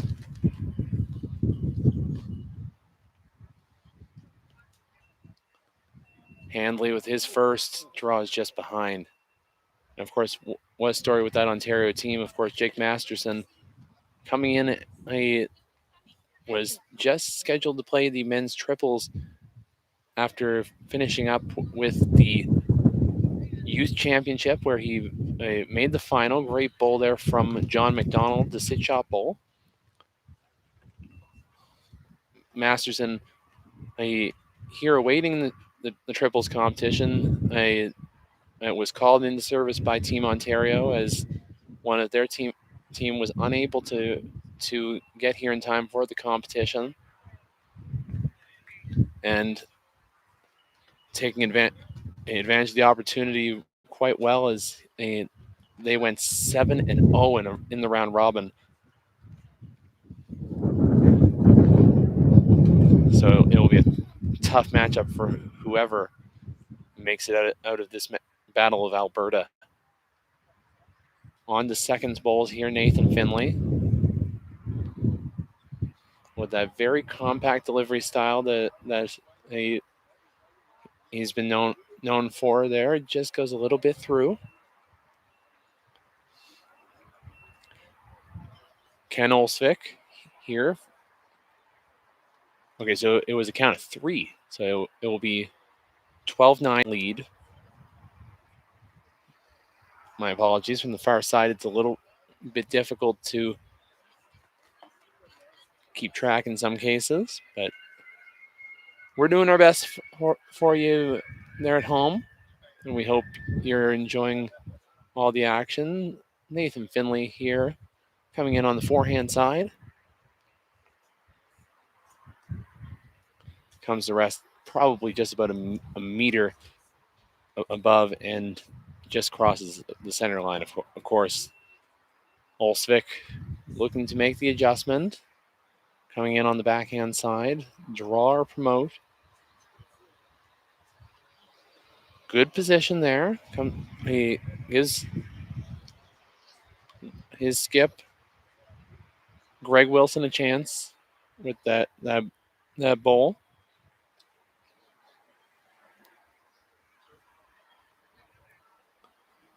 On to the Vices, Brad Roden. Of course, like Jake Masterson, Brad Roden also having played in the youth championship. Sits what appears to be shot bowl.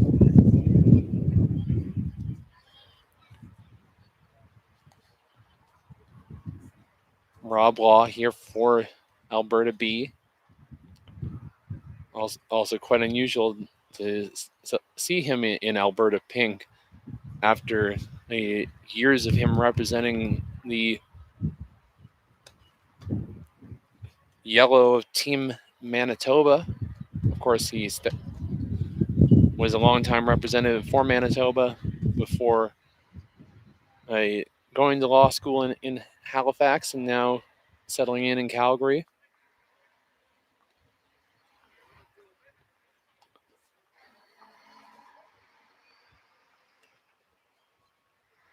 Brian looking at where the danger is and looking from this position, it appears to be the best path is probably drawing a in behind, puts some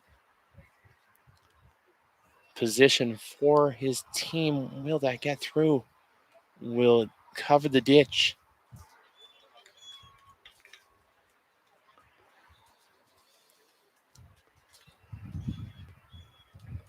Law with his second.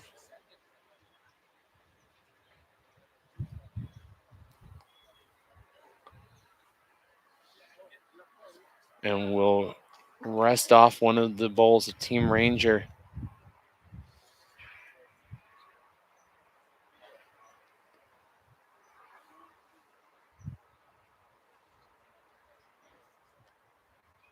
So headed down for the final 4 bowls of this semifinal round here from Commonwealth. We thank you for sticking with us, and don't forget to stick around because we will have the championship finals coming up at 11:30 Mountain Time. Brian Ranger holding a 3-shot lead, looking to make the final at his home club. Coming in on the forehand side. We'll go a little bit wide, but a good position for him.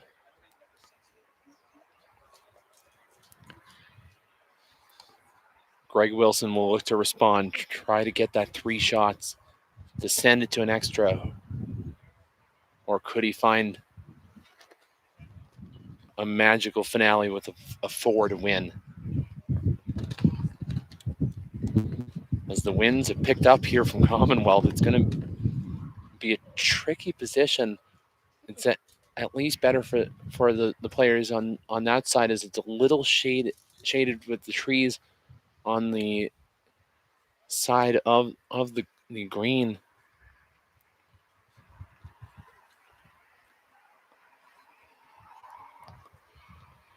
Wilson coming in on the backhand side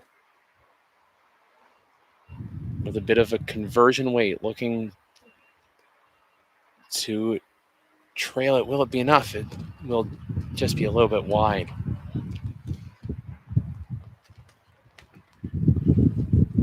Brian heads down to the mat to play his second. Will this be the moment that the team of Ranger, Roden, Finley, and Handley book their spot in the final, or will Wilson, Law, Olsvik, and McDonald have the response? Final bowl here from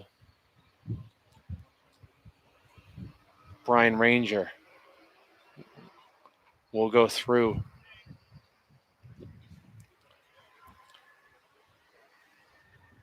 Rob Law calling his skip down to the mat, so down to the head once again.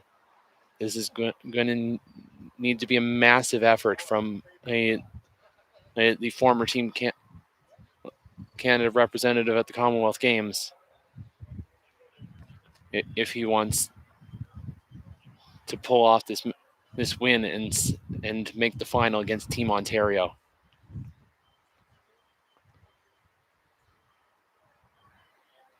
It's tricky, the position, because pretty much all the bowls in the back are quite well matched.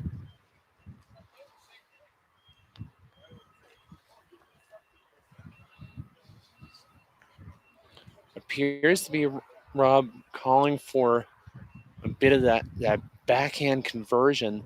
There is a spot there where they do have a few, so will there be some magic from Wilson?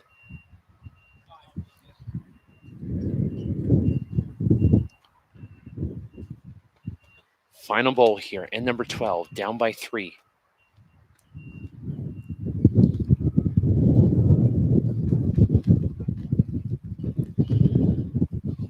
Wilson sets up on that backhand line, playing with weight, calling for it. And it looks like it will be the final. It appears to be Brian Ranger and his team alongside Brad Roden, Nathan Finley, and Lou Handley that will make the final against Ontario. So there you have it. Before we sign off, we'll just go through what the matchups that we'll be seeing in just about a half hour's time. The men's singles final, Ryan Craig of Quebec versus Alberta's Pat Bird. The women's pairs, it will be Alberta B, Jan and Bev Robinson versus Saskatchewan's Jordan Koss and Heather Hanoski. The women's triples, the winner of the feature game that we had here this morning, Harriet Patulli, Rachel Larson, and Janice Robson versus Alberta A, Joanna Cooper, Taryn Mitchell, and Kiara Shalo. And the men's fours will be appears to be Alberta A, Brian Ranger, Brad Roden, Nathan Finley, and Lou Handley versus the undefeated Team Ontario, Heng Lee, Desmond Tibby, David Defoe, and Jake Masterson. So we will be back with you in just over a half hour's time. Yes, use the same link that you found to watch this matchup, to watch the final, and we'll look forward to bringing you the action as we determine our first 4 champions from Edmonton. So for our crew behind the scenes at Kiwi Productions, this is John Seitman. We'll see you back in a half hour for the championship finals of the first half at the Canadian Lawn Bowling Championships from Edmonton.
And ladies and gentlemen, welcome back inside the confines of the Commonwealth Lawn Bowls Club in beautiful Edmonton, Alberta. As we are down to this, it's the first four disciplines finals of the 2025 Canadian Lawn Bowling Championships. John Seitman here with you, bringing you the action of what should be an epic finale to the men's singles, which will be our feature game here this morning, as we see players start just into their trial ends for for this set of finals. So we will give you a reminder of the four games that we have in play. I'll first talk about the matchups that we'll be giving you updates on throughout, and then tell you about our feature. On rink 4, we have the men's fours final, Alberta A. That is Brian Ranger, Brad Roden, Nathan Finley, and Lou Handley facing off against the undefeated Team Ontario. That is Heng Lee, Desmond Tibby, David Defoe, and Jake Masterson. On rink number 6, the first place Team Saskatchewan, that's Jordan Koss and Heather Hanoski, looking to make a gold medal trip to the podium, but in their path will be a very strong sister duo of Jan and Bev Robinson. So that should be a great game over there on 6. All four of them having made national finals wins.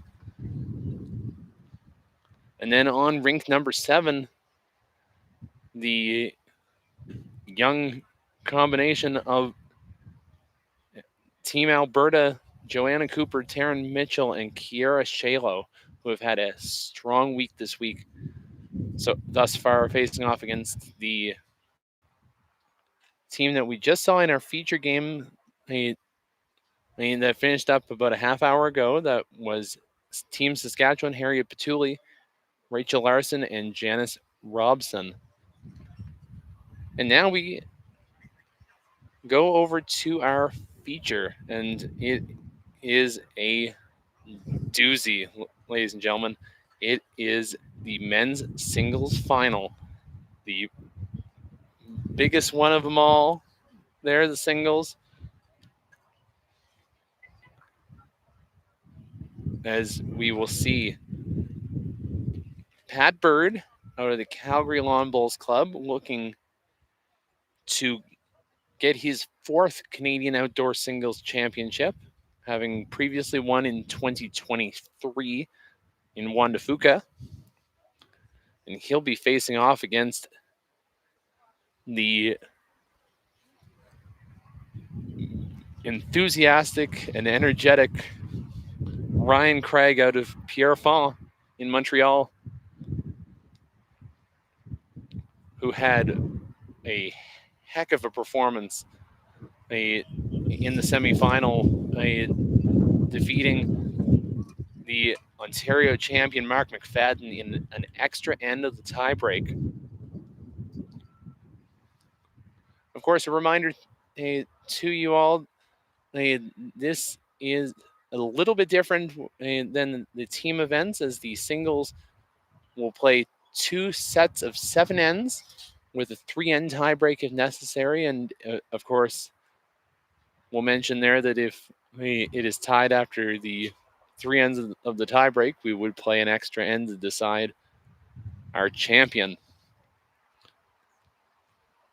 And this is a little bit of a even more high stakes matchup, as it's not just the gold medal on the line, as the winner of this matchup would be getting the opportunity to wear the maple leaf and represent Canada at the 2026 World Bowls Champion of Champions at Club Barham in New South Wales in Australia next year.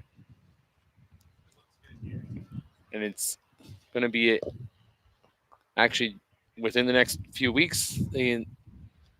Our 2024 champions will be headed off to Club Barham for their opportunity at the international stage. That is Owen Kirby and Betty Van Wellingham, and we wish them the best of luck as they look to continue Canada's strong performance on the international stage.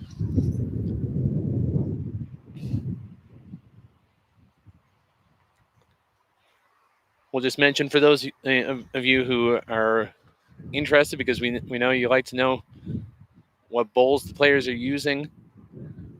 It's going to be quite easy to tell who is who, as we see Pat Bird with the tricolor arrow grooves, and Ryan Craig playing with the red Taylor Internationals.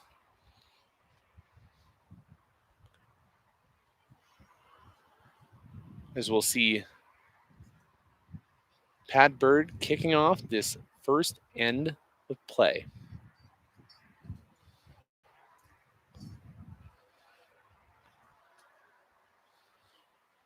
Going for a fairly long length to start, which is a little bit different than what we're used to seeing from him. He previously has been known to be quite good at playing that shorter length.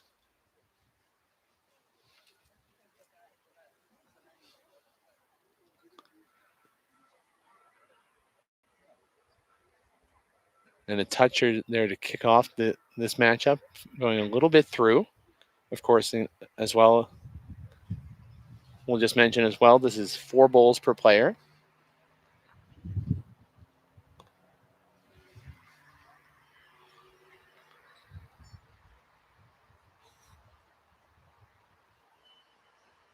And Craig sails through. Bird with looking for the response, coming in on the forehand side.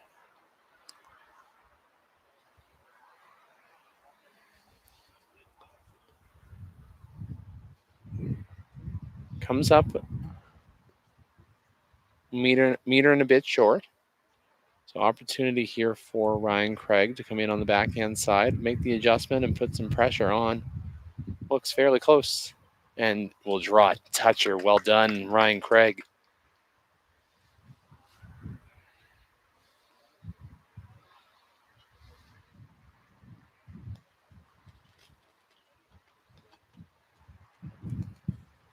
Pat Bird coming in on the forehand side, looking to make the adjustment. Will it run its course? It will not. So opportunity here for Ryan Craig with his third bolt of this opening end to draw a deuce and put this game into action, as it will come just short.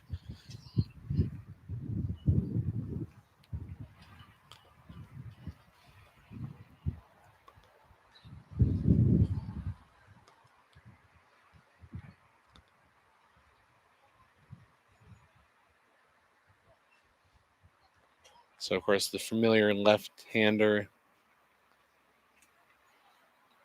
delivery there from Pat Bird. So I should remember there that would be his backhand there. So he'll come up jamming on the front. Shot bowl still belonging to Quebec.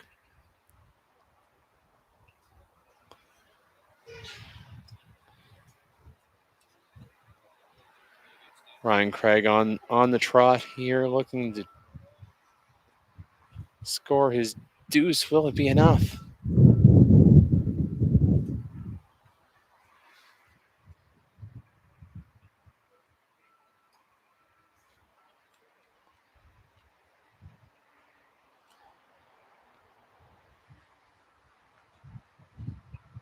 It looks like it will not. It will just be a single in favor of Team Quebec.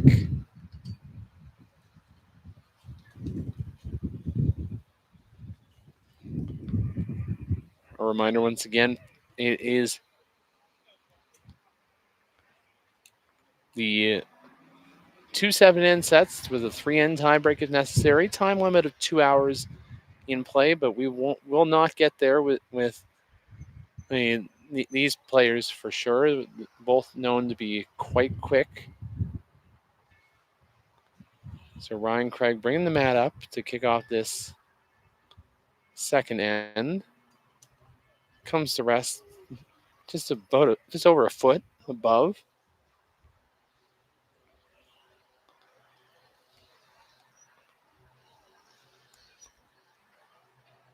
So Pat Bird on his backhand, looking for the response. It will curl if you give it the weight, and it will just come up a little short.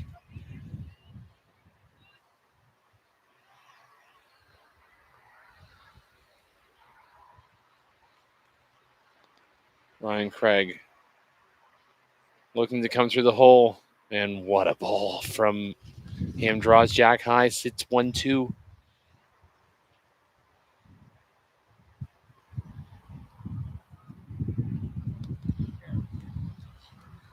Pat Bird coming in on his forehand. This should curl enough if he has the weight for it.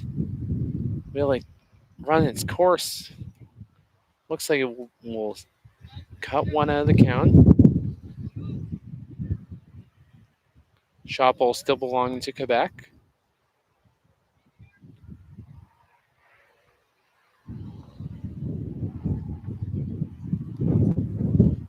The winds are going to be definitely a factor in this matchup. As we see that ball slide into the ditch.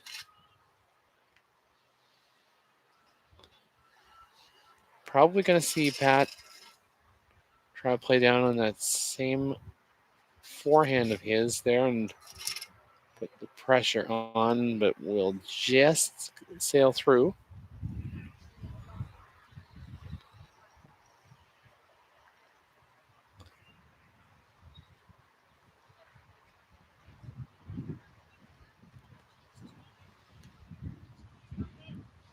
Ryan Craig of Quebec with his fourth bowl here, looking to draw another shot.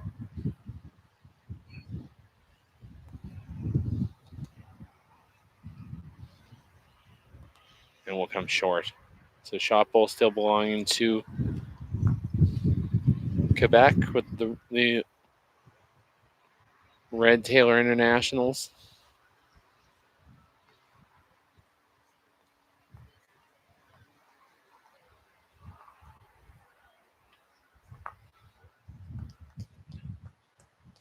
Looking to promote his bowl on the forehand side. Pat Bird. And just a little bit short. As we saw, for those of you who were with us just over a half hour ago, we were playing the other direction, and it was a bit tricky as the winds have been afoot, trying to get that extra little bit of weight needed to get to where you needed it to be.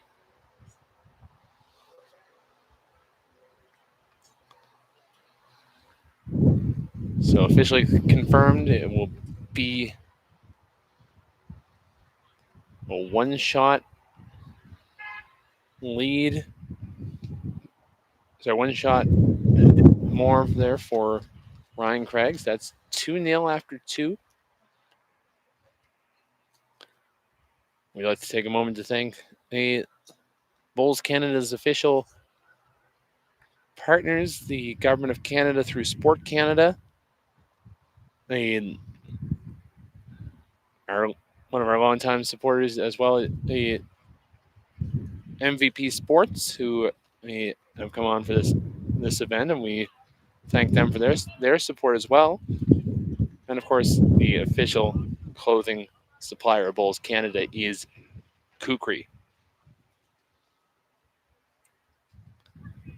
And of course, a huge thank you to all the volunteers who have been helping put this event on, the amazing crew out of the Commonwealth Lawn Bowling Club, and all the clubs in the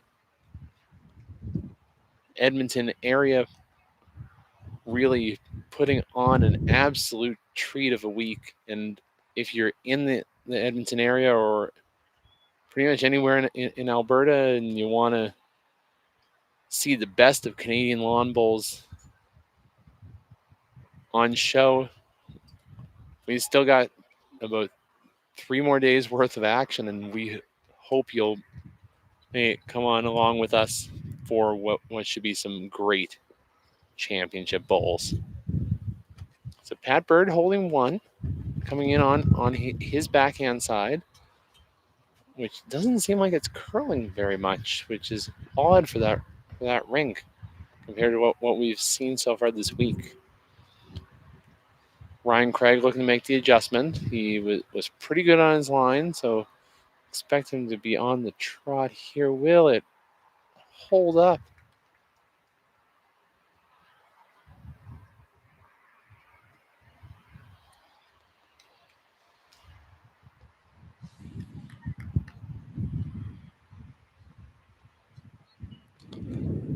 So Bird on his backhand.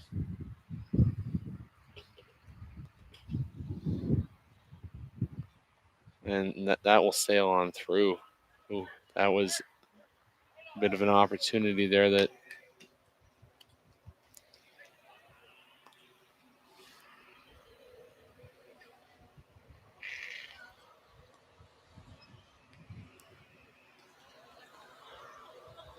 he could have had a chance at. So hopefully we'll see a bit of an adjustment there. But Ryan Craig looking to make the adjustment himself first and maybe give himself a good chance here. Will it come down? It appears like it has.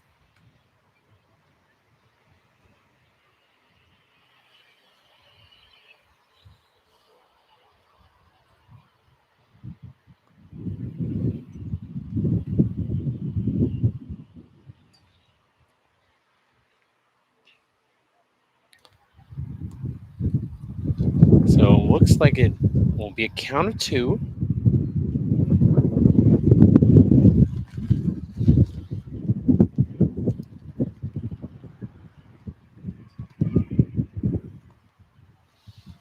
Pat Bird will look to play on his backhand side.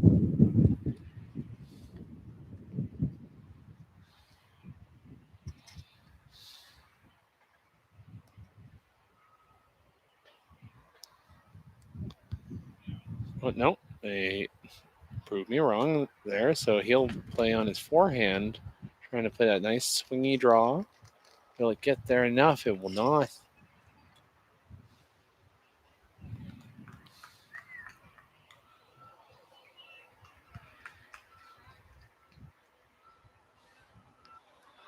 So it appears to be, will that be a count of 2? It looks like it will.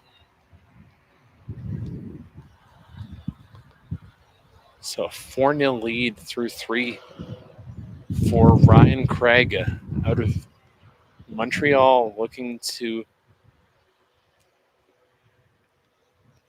get his first Canadian singles title. Bird from Alberta looking for his 4th.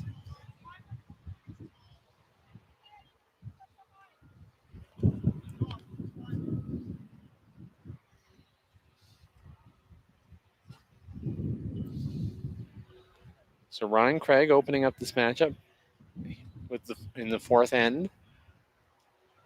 Looking like it's about 2-ish feet above Jack high. So pretty good opportunity here for Pat Bird to make the adjustment and put some pressure onto the Quebec champion.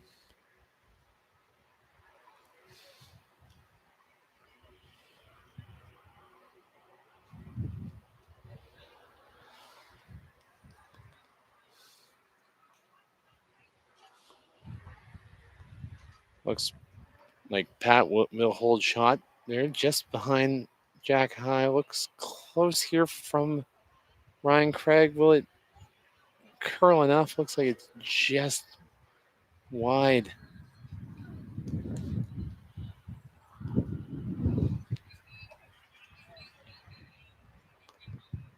So opportunity at the adjustment there. Pat Bird.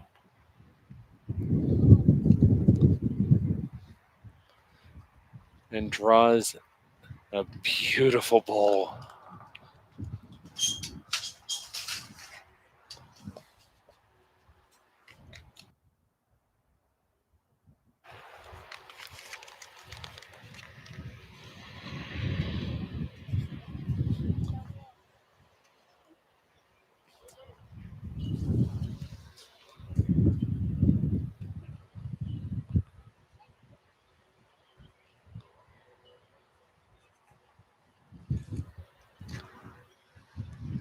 So final bowl here for. Sorry, yeah, my apologies. That was third bowl. Comes up short. Opportunity here for Ryan Craig as he holds a 4-0 lead through 3. Of course, the reminder there that it is the 2-7 end sets with a 3 end tie break. So once we get through 7, we'll reset the scoreboard and go again.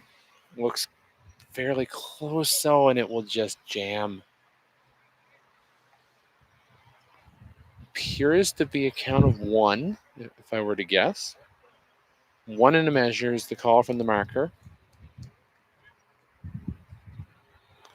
So Pat will come down to take a look at this head.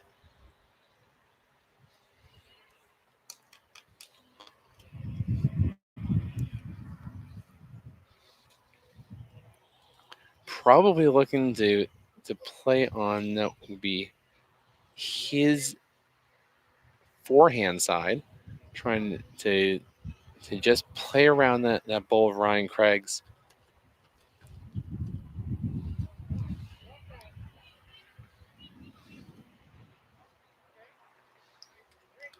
Final bowl here, and number 4. Pat Bird, the 3-time champion, down by 4.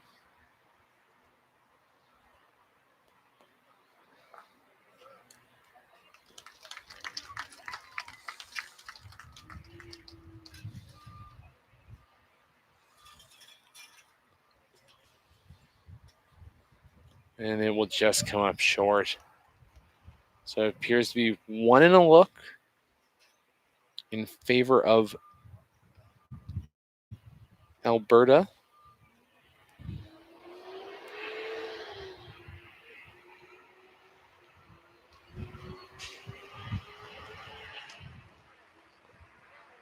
So looking like it's going to be a measure for that second point here. So we'll see Pat get out the tape.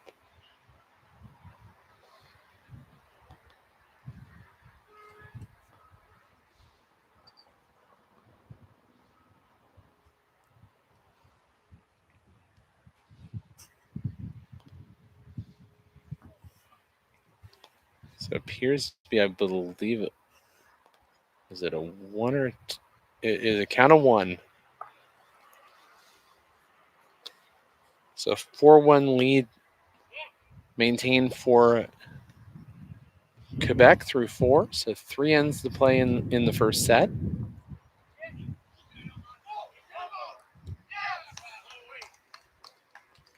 So we'll mention there, just as I see at least one rink that I can update you on, as it will be a 2-0 lead for Jordan Koss and Heather Hanoski over Jan and Bev Robinson through 2.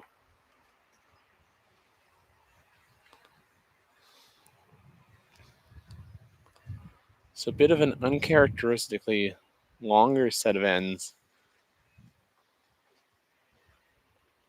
being played by Pat Bird.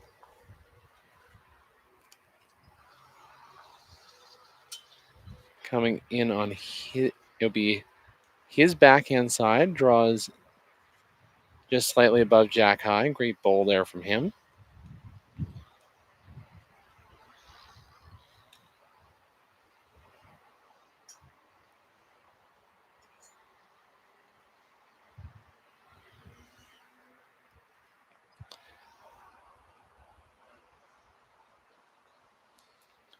And of course, we expect this one to be a nail biter if their round robin matchup was any indication, as it was opening day, round 3, that Pat got a 2-1 tiebreak win there over Quebec.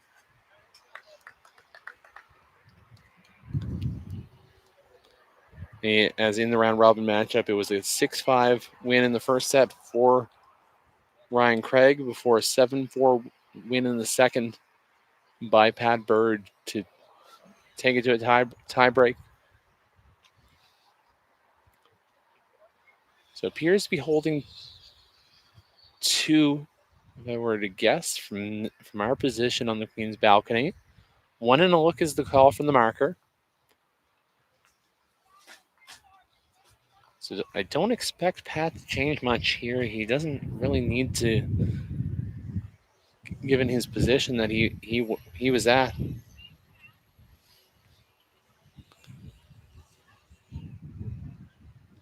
Coming in on his backhand side, looking for a bit more curl. Will it get there enough? It will.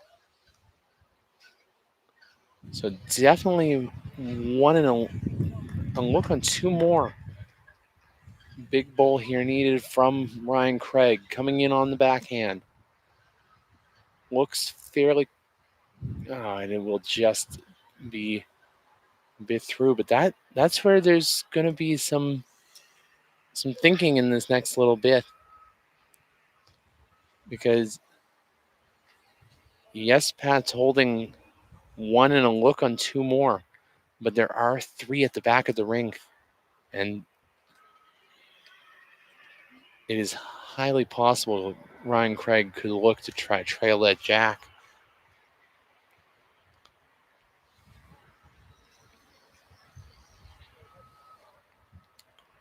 So big bowl here from Pat Bird out of Calgary. And that, as expected there, he will draw the tee.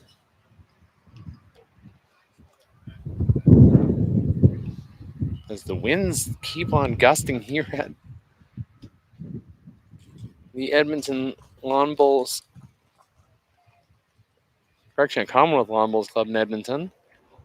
It is looking like a beautiful day here. The sun is shining and the bowls have been phenomenal. As it's 16 degrees right now. Wind gusts to 37 right now. So big bowl here from Ryan Craig. Will that get there? It looks like it has.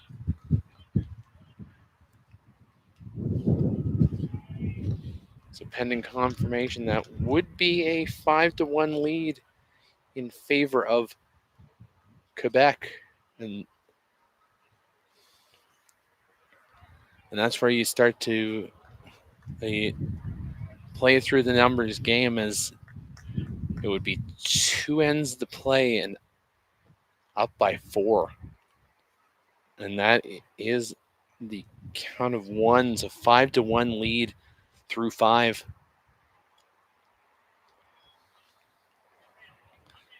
So this is a big end here, because if Ryan Craig were to score this end, it would be a first set win. And that's the advantage of having in the singles play, as if he were to win the first set, even a draw would favor in the second set would also favor him. So opening bowl here from Ryan Craig, draws inside of a foot. Well done. Just probably about a bowl and a half above jack high. So expect to see Pat Bird on his forehand on the side of the ring closest to your camera. Looking to get to the jack. It looks close. Pushes it through. Will sit what appears to be shot ball. So Ryan Craig looking to make the correction, coming in on his backhand. The very quick style play from the Quebec champion will come just a little bit through. As I see my pair's teammate Raymond McDonald making an appearance now, as we'll look forward to getting into the action coming up this afternoon.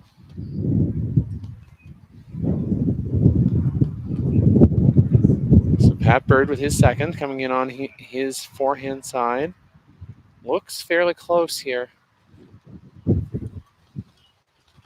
Oh, my apologies. The wind is deceiving me there this morning, as it will just sail on through. So shot bowl.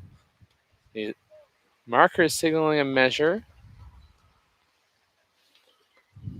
From this camera angle, I would kind of favor the red bowl of Team Quebec.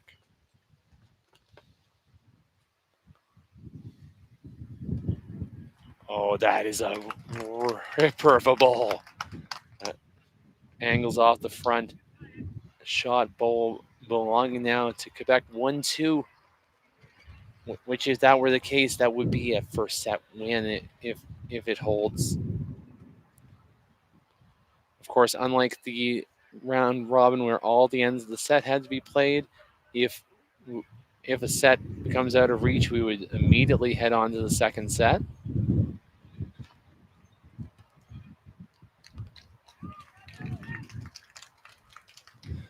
So this is going to be a big bowl needed from Pat Bird, the 9-time Canadian champion, multi-time in both the fours and the singles, looking to keep this set alive.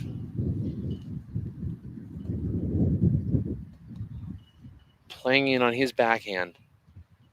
Will it hold?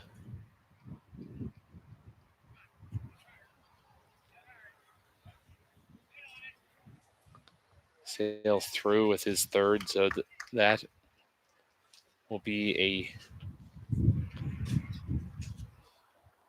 big unforced error there from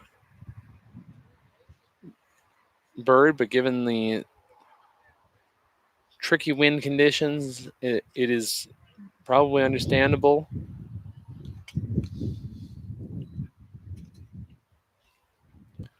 Ryan Craig looking for the response. Expect to see him go on the backhand side. A bit of a trail behind to his own would be an excellent shot to boost his confidence going into the second half of this matchup. Will come just narrow, so it appears to be 1-2 in favor of Quebec.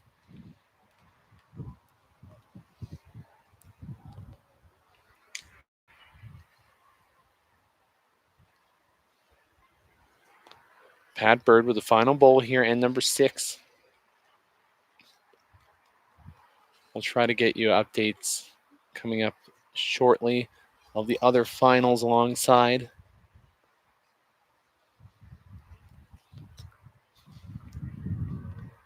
Don't forget, as we head into the second set of disciplines, that there will be the online scoring, of course, continuing on. Big bowl here from Pat Bird. Will it get there? It will.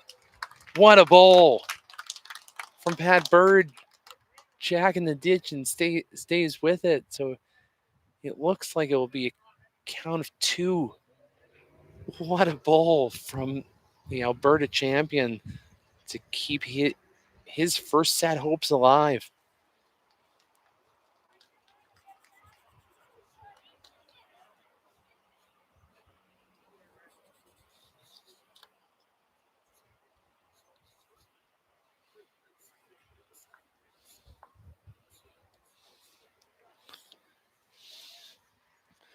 So Pat bringing the jack back. Correction, bring the mat back to the tee. So probably expect to see this go a little bit more of a distance for sure.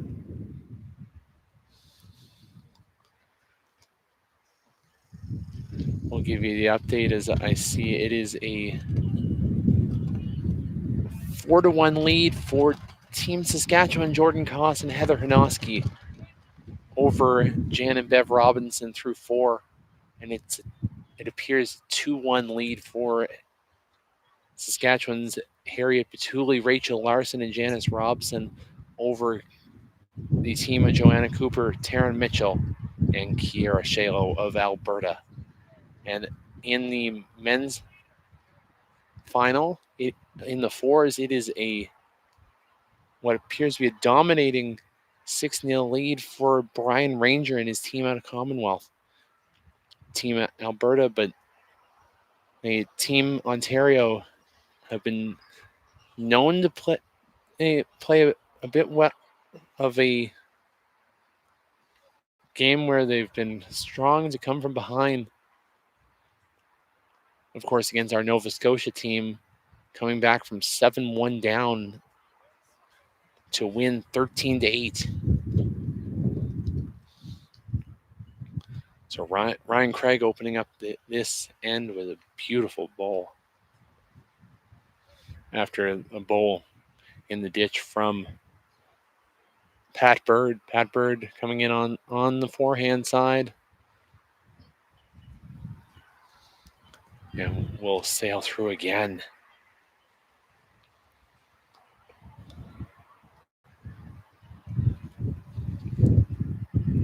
Big opportunity here for Ryan Craig to give himself a good position for this, the final end of the first set.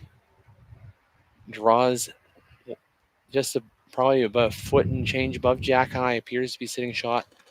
Bowl 1-2.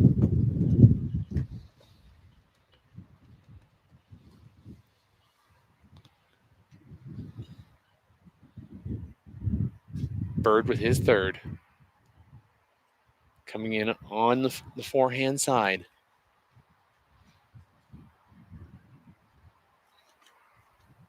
And just sailing wide. Expect to see Ryan Craig playing his backhand, trying to draw him behind to get a bit of coverage. Because you'd expect Pat Bird to not be far off with this. Draws to split the two back bowls there of Pat Bird's.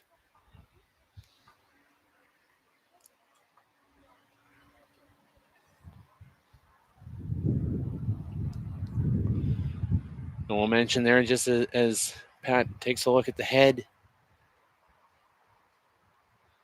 a big third end for Heng Lee and his team out of Ontario. It is a count of 3 to open up their accounts here on a beautiful Thursday morning here in Edmonton.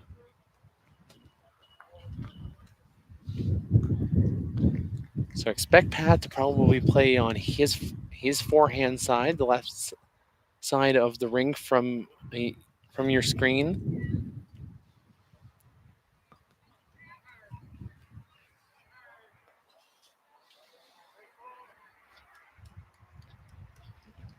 Big bowl needed here because if Pat does not make this to a count of 2, it would be count of at least 2. It would be a first set win for Quebec.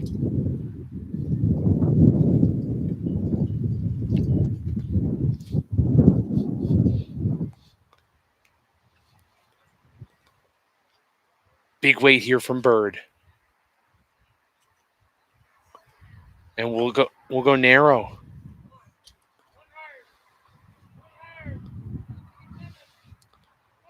So Ryan Craig will not have to throw. It will be a count of 2.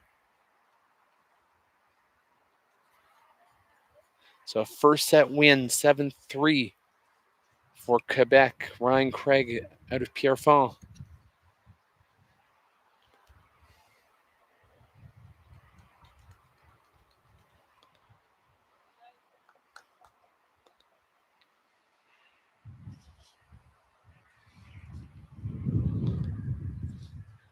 As he looks to become,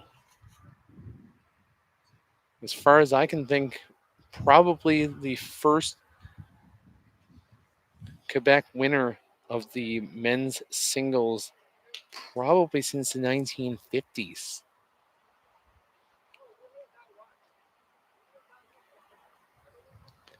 I'll have to take a look and see whether I can get some answers to that.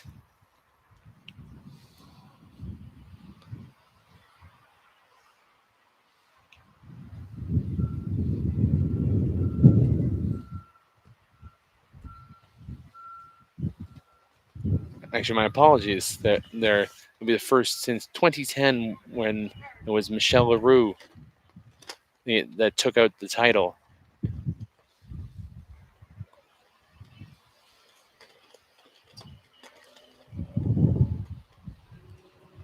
And previously, before that, it would date back quite considerably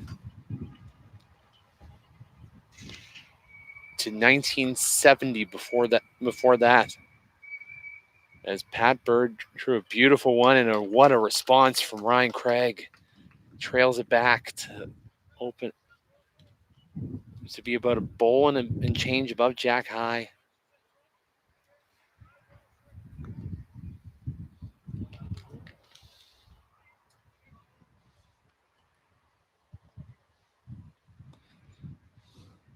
As some clouds have started to take away a bit of the sunshine there, so hopefully that will give you a good view of the action here.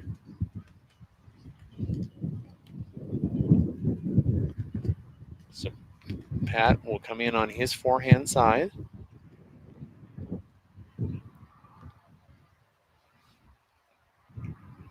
This side has been curling quite well for him with his arrow grooves.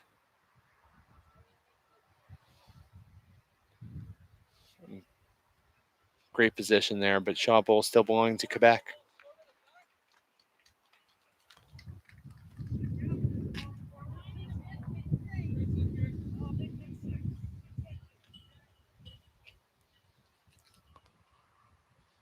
So a few inches above Jack High, the shot bowl of Ryan Craig's. So Ryan Craig, he will come in on the backhand side, trying to find Pat Bird's bowl, will just sail on through.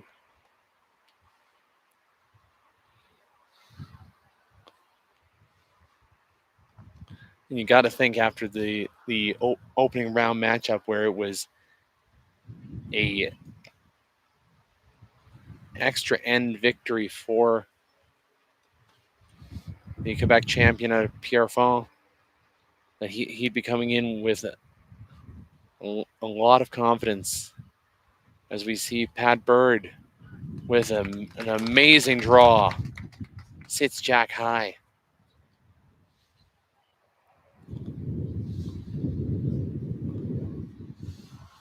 Option still for Ryan Craig as he can play his backhand side. He can either rest the ball at Jack High, draw the Jack clean, or even bump up his ball a little bit, because one rotation would be enough.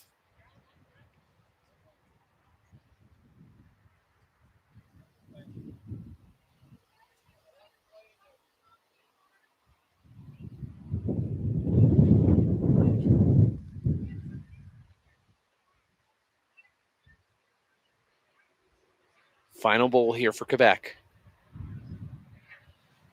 Down by one in the head, but looking real close. Oh, and just about a bowl short.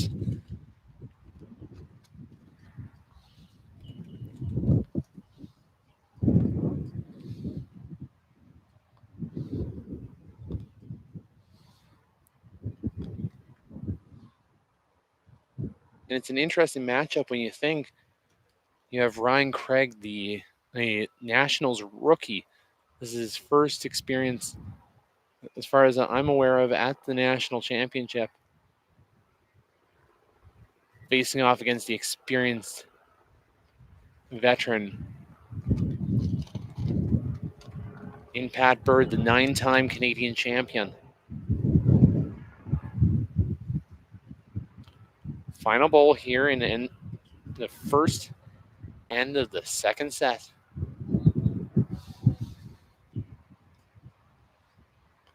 Bird trying to draw in on the forehand side for him, as the left-hander looks fairly close and will just be a little bit too far.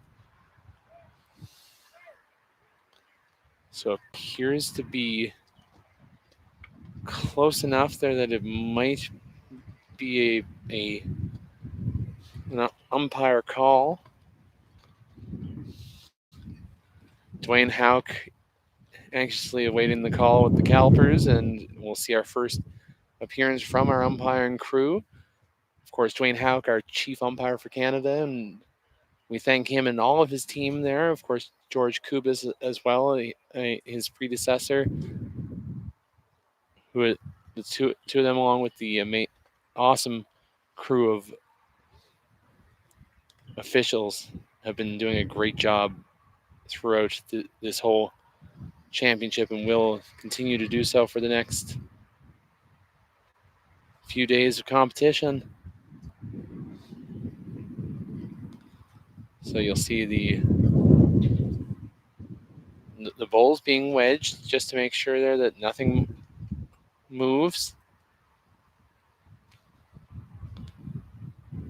Dwayne will go first to the bowl there. Ryan Craig of Quebec.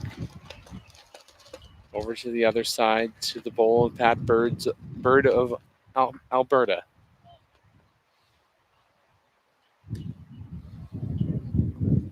Back again one more time.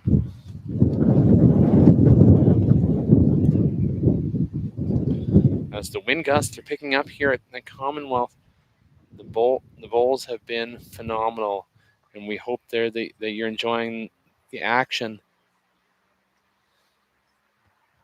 Going back once again, wanting to be absolutely sure before making a call here. And again, could we? And it appears to be one shot in favor of Pat Bird. What a moment there. Only his only his third, and that he's won this match.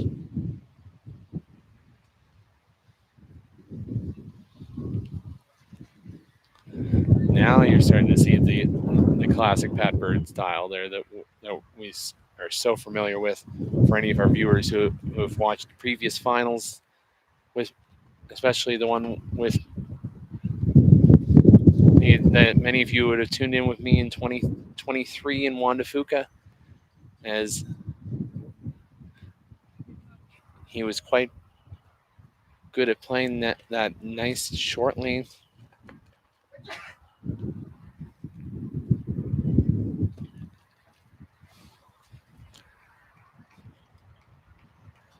Bird kicking off this end on his backhand side. Ninth end of play here from Commonwealth.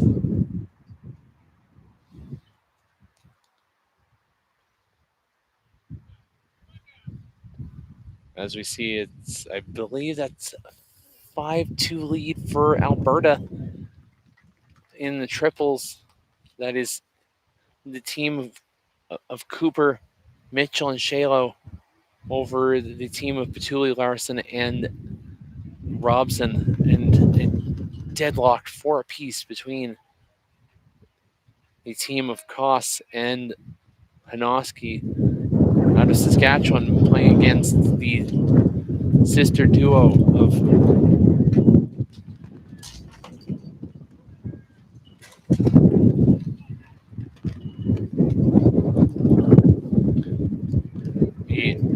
Robinson and Robinson. My apologies for the weather's kind of rearranging the furniture a little bit. So we'll do our best to keep bringing you all the action here as we see Pat comes up a little bit short, probably about a few feet up. Shot pole belonging to Quebec. So Ryan Craig looking to respond, coming in on his backhand side. Will appears to draw a second.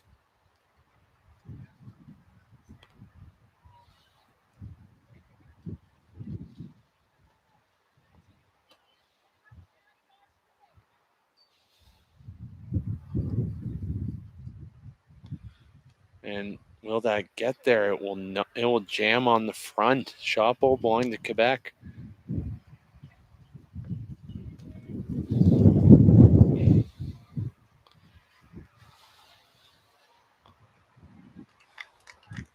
I would suspect there the Quebec champion did ask for permission there to come down to the head. Of course, the movement of play rules are in effect as we do have there that the singles players you're not normally allowed to go down before the delivery of your third bowl unless you ask for permission. But in the case of a final like this, you would rarely ever see a situation where you would say no to that.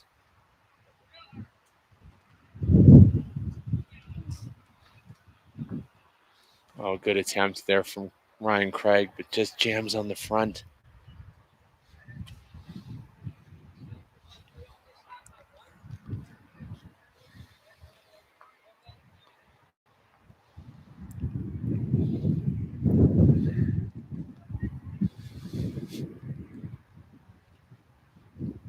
So Quebec sitting shot bowl here in this ninth end of play. Second end of the second set.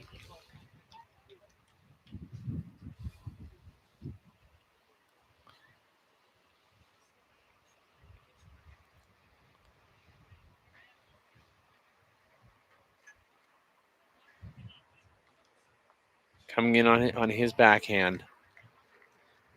Looking fairly close. Will it curl? It will not.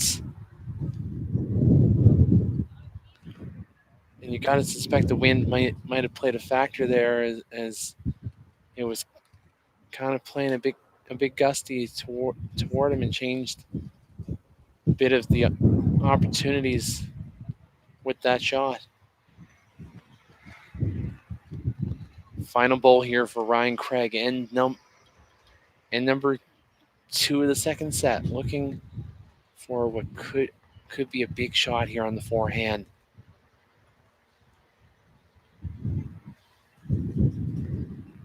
Looking close. Will he get it? And he will. What a bowl. Appears to be for a count of 3 if my view is correct, and that would be a doozy of a shot here.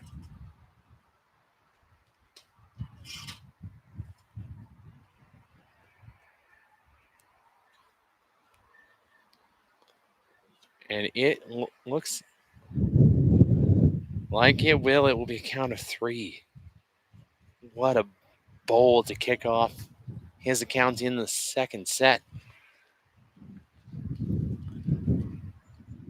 We'll try to get you updates here on the men's fours final shortly, as it looks like they're nearing the completion of an end that has been one of our nail biter matchups there. Of course, Heng Lee and his crew out of Ontario versus Brian Ranger and his crew out of Alberta. And what a great ball to start this third end from Ryan Craig. Comes the rest jack high.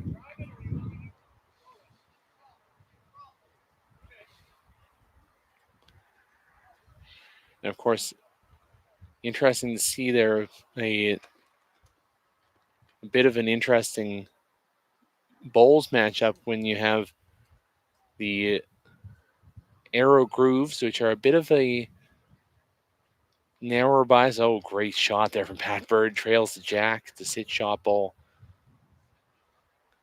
Versus the Taylor International, where the International is a bit more of a wider bias.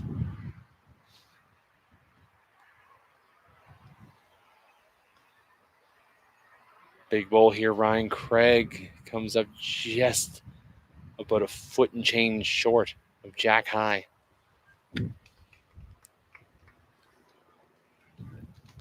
The shot ball still belonging to Pat Bird of Alberta. As I just saw there, the crew bringing in the podium for the first set of medal presentations, which will take place following this session. Before many of these players would head into the second half of action. I know Harry Patulli is scheduled to play in the fours, I believe. Jan Robinson, I know, is in the women's singles, which is going to be a super strong field as well. And then, of course, many of the ones there in the men's fours have also been in to the pairs and triples events as well. And we wish all of them the best of luck.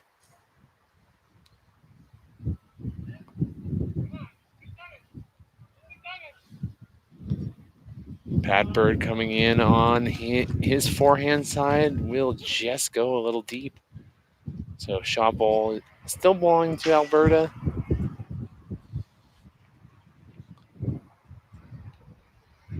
And in an update of the game on rink number 4, it is a 10-6 lead for Team Ontario as they've stormed back from a 6-0 deficit to take a 4-shot lead in this matchup.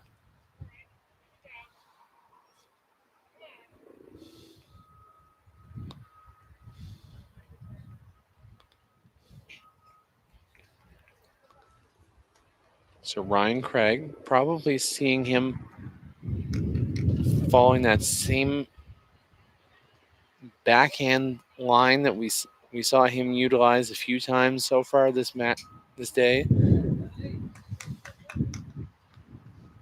Oh, actually, my apologies. Looks like he's going to play the forehand, trying to draw or promote. That's not going to curl as much as you'd think.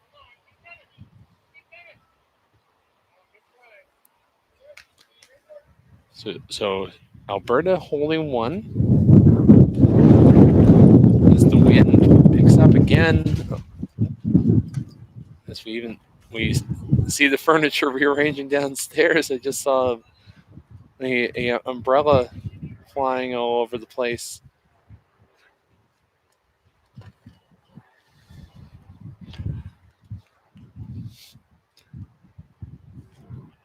As I see my mother and Jackie Foster, they trying to tell me to do the Queen's wave there.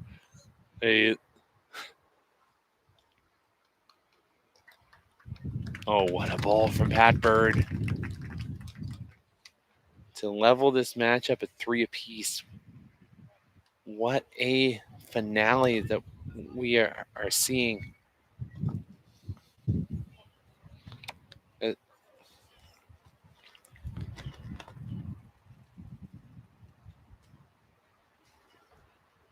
to level this contest at 3-all with 4 ends to play in the second set.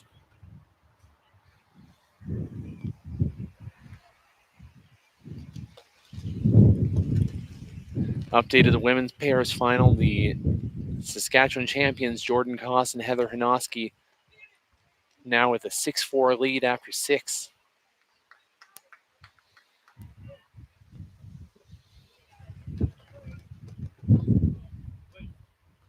And a 7-2 lead for the team of Joanna Cooper, Taryn Mitchell, and Kiara Shalo over on rink number 7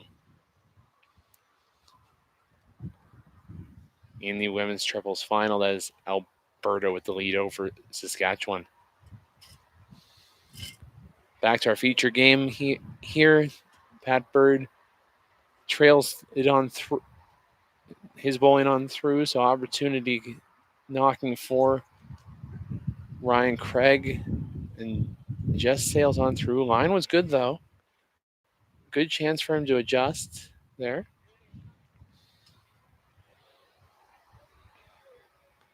Great to see an excellent crowd here supporting the players in these finals before the second set of discipline starts this afternoon. If you're in the Edmonton area, make sure to get on down here to the Commonwealth Lawn Bowls Club, the historic venue home of the 1978 Commonwealth Games, one of the few venues that can say that they have had the opportunity to hold the Commonwealth Games here at home. And of course, international bowls.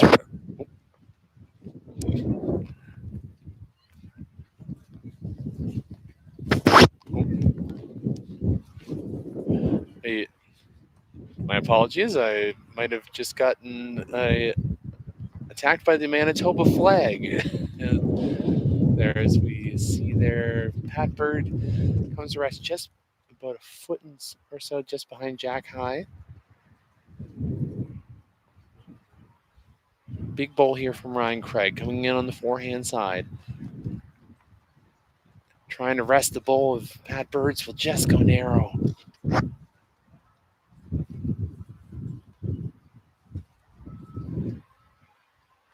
So holding 2 in a look, Pat Bird.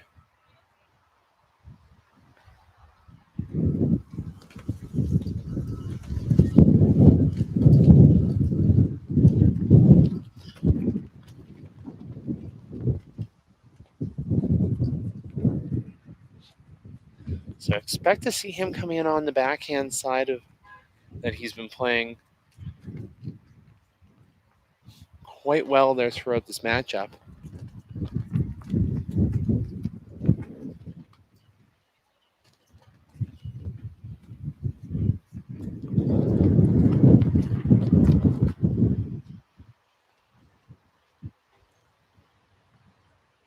And this is really a big end in this in this game, as a multi-shot lead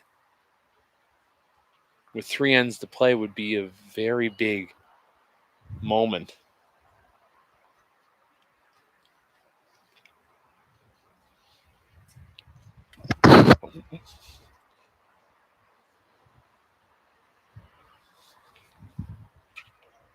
My apologies.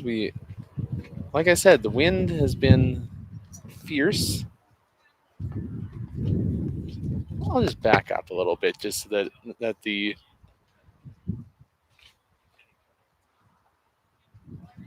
flag doesn't hit our audio.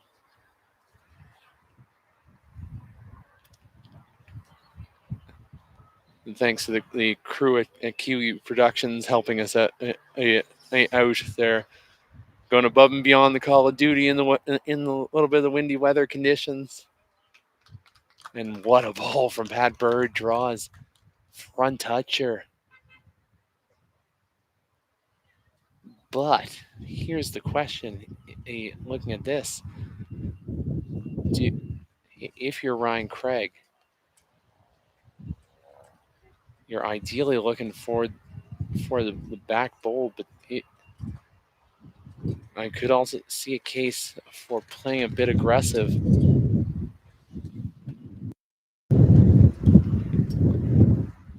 Because if he plays for contact on the front toucher of Pat Bird's, it would probably push the jack through to make two. Will it hold? And it won't. It looks like it will be a count of two and a look, looking probably like three, which would be massive with three ends to play.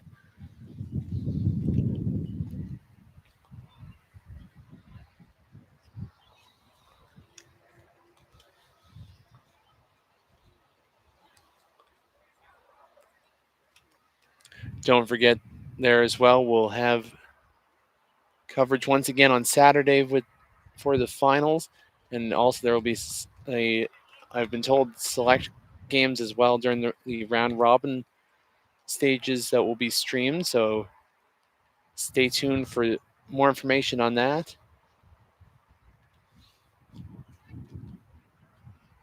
As Canadian Bowls is going to hit high gear here from the finals days at the 2025 Canadian Lawn Bowling Championships. John Siteman here with you, bringing you all the action from Green A here at the Commonwealth Lawn Bowling Club. As we saw Pat Bird draws side touchers, it's jack high. So that was a big three there. It's a 6-3 lead after four. And what a bowl responding from Ryan Craig. Draws a toucher of his own. The classic, as I said, very similar in the morning. Anything you can do, I can do better. And looking to force a response out of the multi-time Canadian champion Pat Bird, and he will. What a bowl, shot for shot.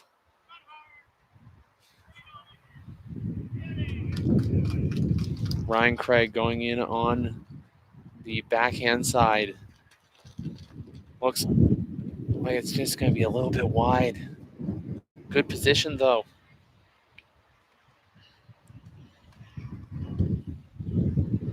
Update of the game over on rink number 6 is a 6-5 lead for Team Saskatchewan, Jordan Koss and Heather Hanoski.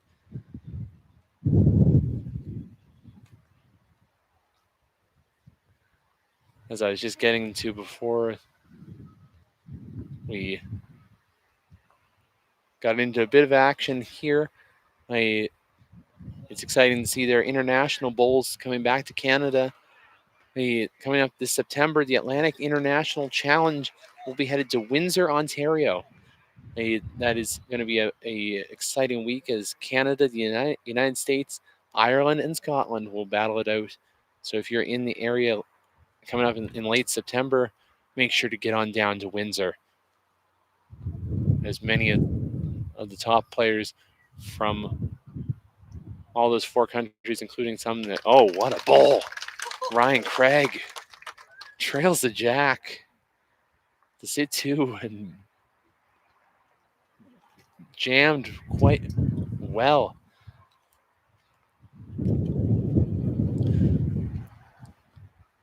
Yeah, many of these players who have been here this week will be in action in Windsor. Of course, Jordan Koss, a member of that roster. Also great to see the Canadian superstars there. They're now based in Australia playing professionally. There, whether it's Ryan Bester, the 2023 world champion, Kelly McKierhan, the former world number one, and Emma Boyd, who's also one of the top players for Canada, now playing as the bowls coordinator at Club Tweed on the Gold Coast.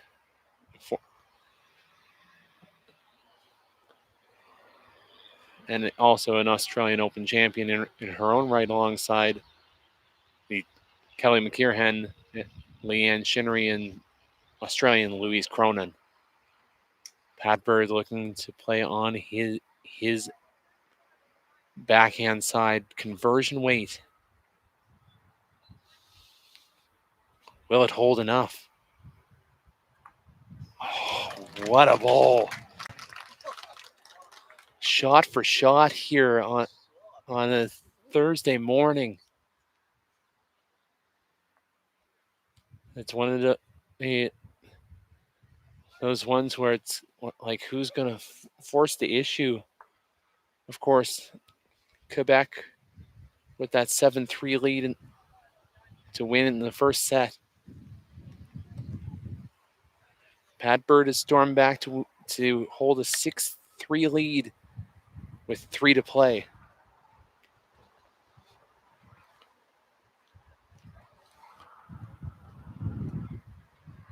However, the advantage, of course, of that first set win is that if it were to be a tie, the matchup would go to Quebec. Big ball here coming in on the forehand.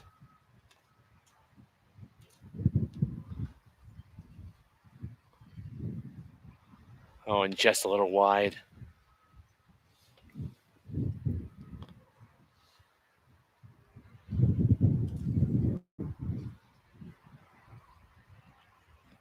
So you see Ryan Craig just stretching a little bit to get ready for what should be a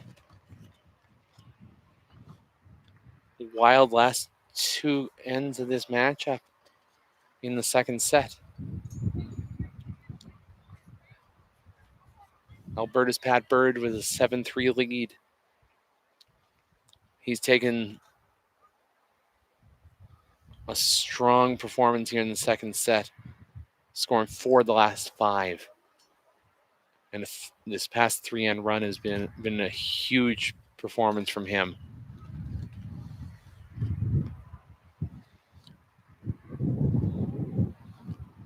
And he'll be in action in the second half, as he'll be playing the triples for Team Saskatchewan alongside Roy Riggy and Charlie Taylor.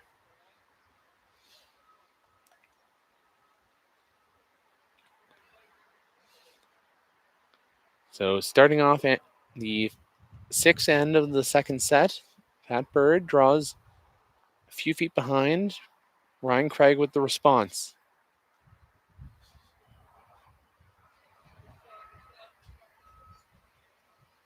Draws just tight, but appears to be shot ball. Probably about a ball and change behind Jack High. Looking for the response there, Pat Bird.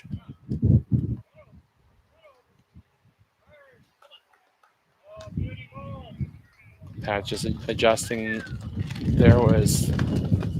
He might have been a little put off by a yell on the other ring. Pat's known to be a very deliberate player there, so he better to take that extra second there. Draws just behind. Appears to be shot ball still belonging to Quebec. Ryan Craig on the forehand, looking, will come narrow. So now is where you think there's opportunities still on the that'd be his backhand line, but could you consider sitting the shot ball of Ryan Craig's, or even just trailing the jack? And a bit of an unforced error from Bird. Opportunity to capitalize there. Ryan Craig on his forehand side, looking to sit the ball. Will it get there? It will. What a ball.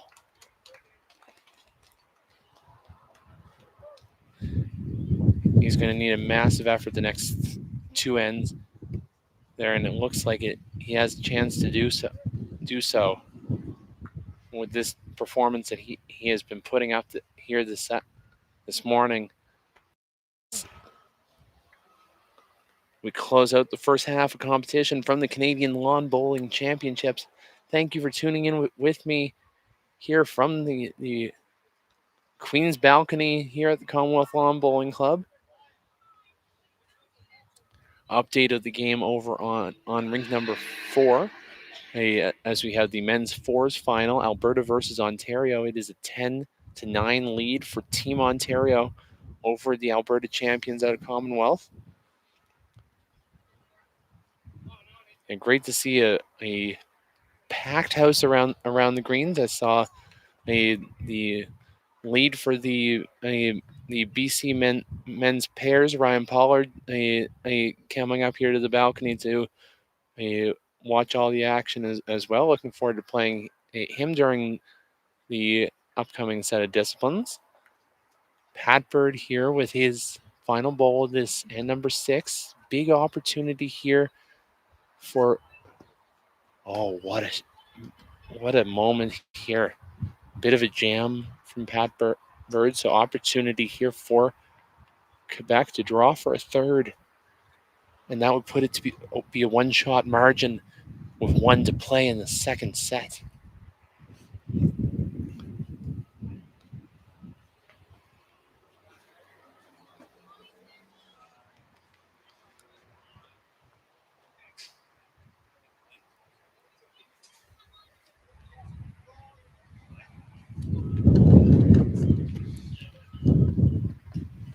Ryan Craig, the powerful player out of Pierrefonds, looking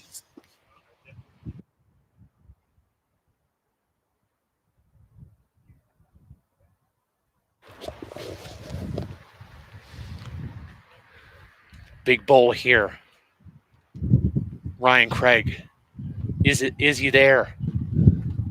And he won't be. A bit of an unforced error there too, but it still puts him within striking distance.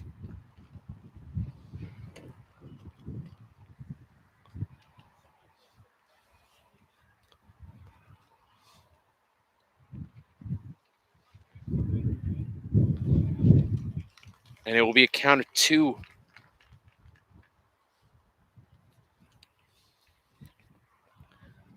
So it's going to come down to this for the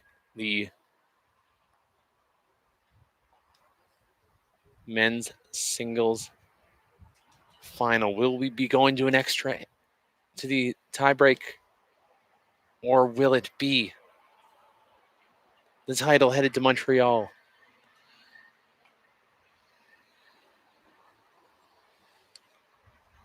So this is a huge end here for Ryan Craig. Down by 2, but having won the first set, he's playing a fairly long length. Will it hold? And no, it won't. So that advantage now goes to Pat Bird to set his preferred length of choice.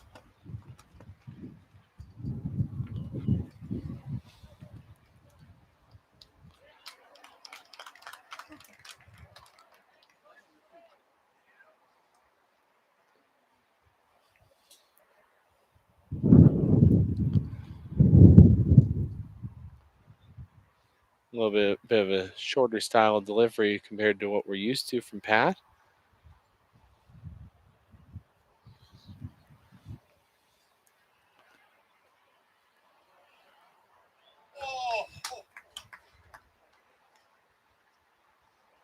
And what a bowl over there from Heng Lee of Ontario in the men's fours, as it appears he drew the lip of the ditch.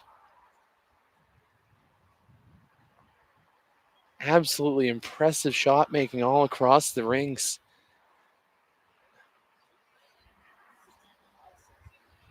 Umpire has been called on our rink for a jack measure, it appears. So that will bring Dwayne Hauk to the rink.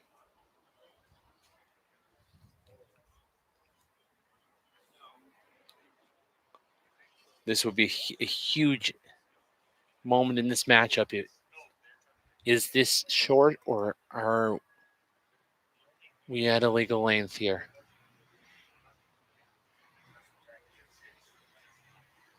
It is 21-1. It is just in. Of course, Canadian domestic play 21 meters, the minimum jack length, versus the international standard 23. So big end here for Ryan Craig. A 2 would be the title. Anything less, and it would be a trip to a 3-end tiebreak.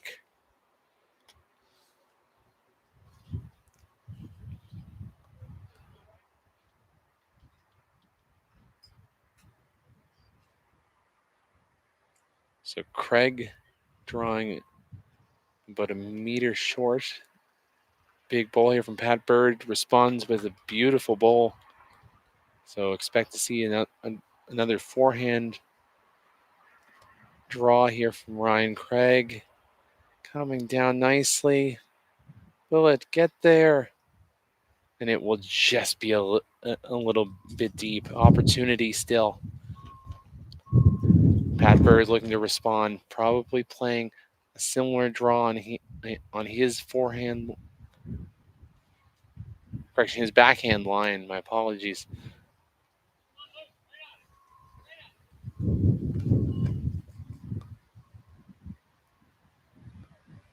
Making the draw there will come just a bit through.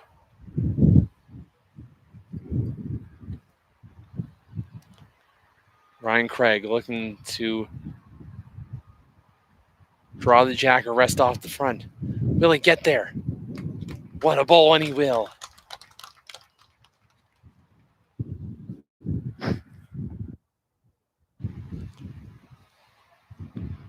Appears to be holding 2, which would be match lie. I can't even imagine right now what's going through Ryan Craig's head right now. The pressure in the big moments, and he's been living up to the occasion.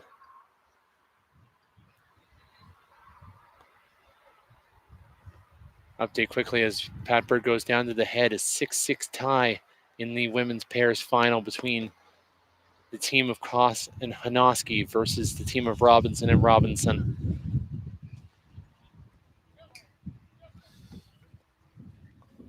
Big bowl needed here from Pat Bird on his third bowl of this end.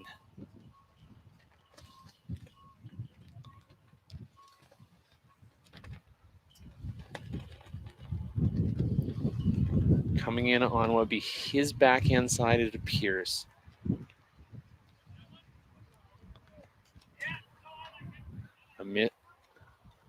He really needs to make this draw perfect, or else the door opens for Quebec.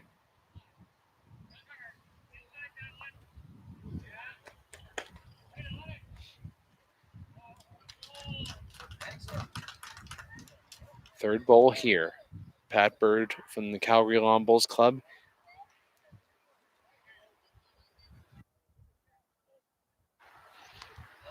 Looks close.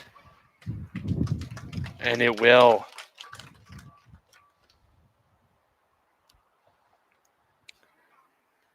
Now he forces the question.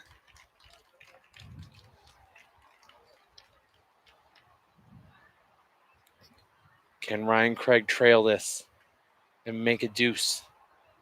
Or will we be off to match tiebreak?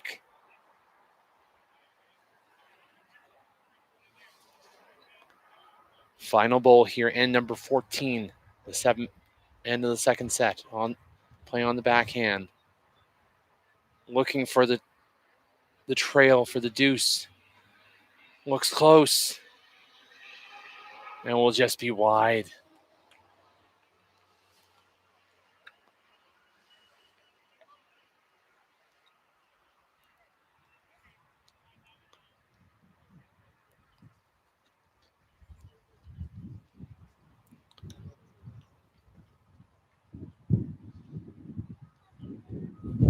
And it appears to be there a count of 1 in favor of Alberta. So we are off to a match tiebreak to decide our national champion.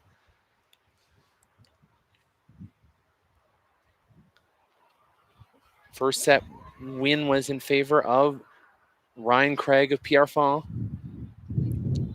in Montreal, and then Pat Bird responding from Calgary with an 8-5 win in the second.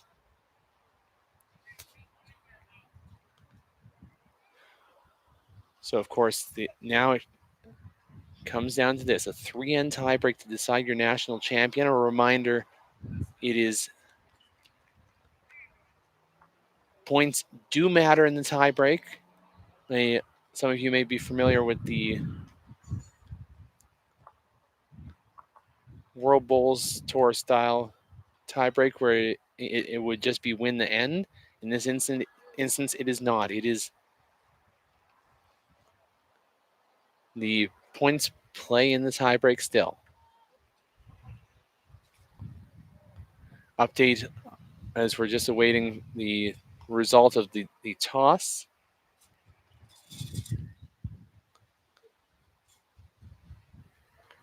It is an 11-10 lead for Brian Ranger and Team Alberta in the men's fours final over on rink number 4.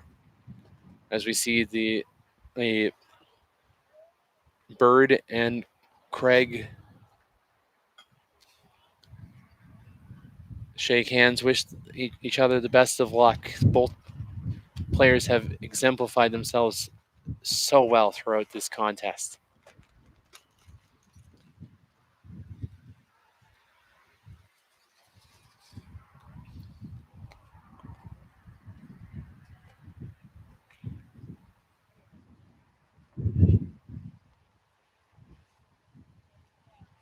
So off to this now.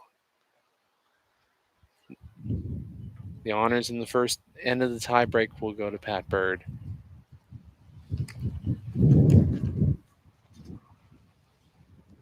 Playing that nice short length that he's been quite fond of over the years. And coming in on his backhand side.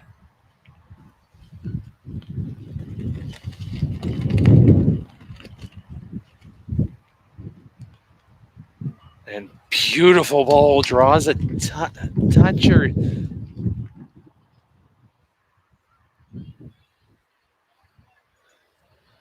Ryan Craig with the response. Ryan Craig, don't mind if I do. He gets close, but just little, not close enough.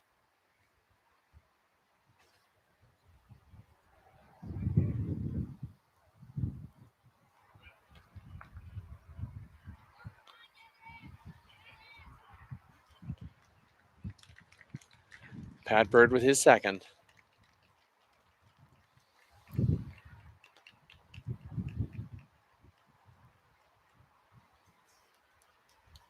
Still think it's just the one right now, so that's a big break for Ryan Craig. Looking to get a bit of an edge. Will it get there? It will just flip the bowl, but not enough.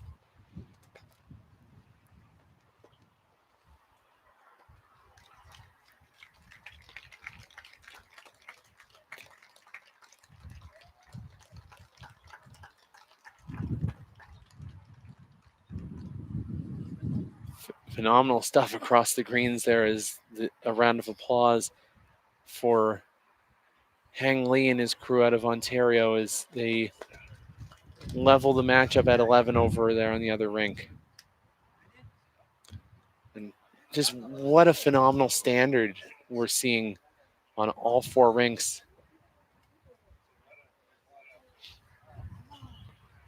Like just on this one, you have 4 of the 5 bowls delivered within pretty much that mat length effectiveness that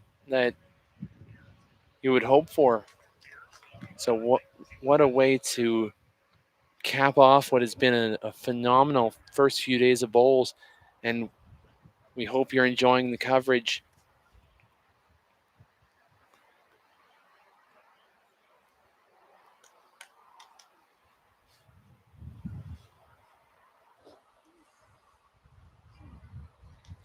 Ryan Craig with his third. Coming in on the backhand side. Wind picking up here. Moves it around, but will not move the shot bowl. Pat Bird holding two.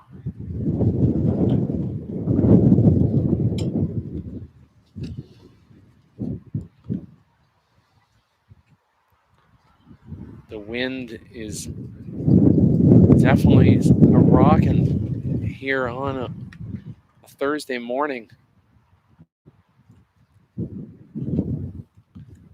A reminder, don't forget, if you're in the Edmonton area, make sure to get on down here to the club and cheer on the players for what will continue to be an exciting week of bowls, as we'll have the round robin kickoff for the second half coming up at 2:30 Mountain Time.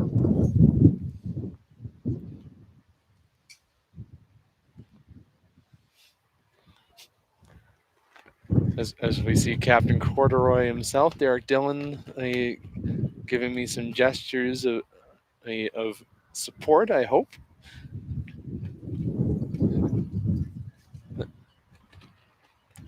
He's definitely watching all these games with anticipation there, as many of these players would be aiming to represent Canada in the future. Big bowl here from Pat Bird, looking to hopefully draw third or put some protection in case Ryan Craig decides to drive at this.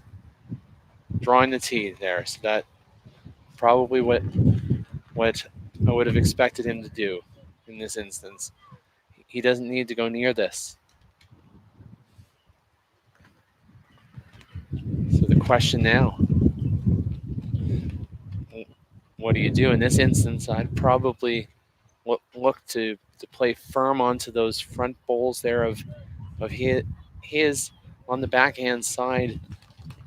Try to play for contact and hopefully go bowl on bowl.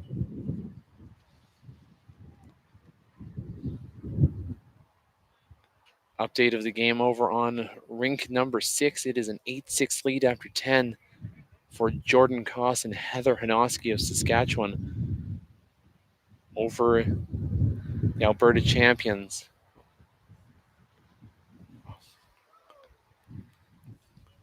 And it looks like that will sail through, so that will be a count of 2, it looks like.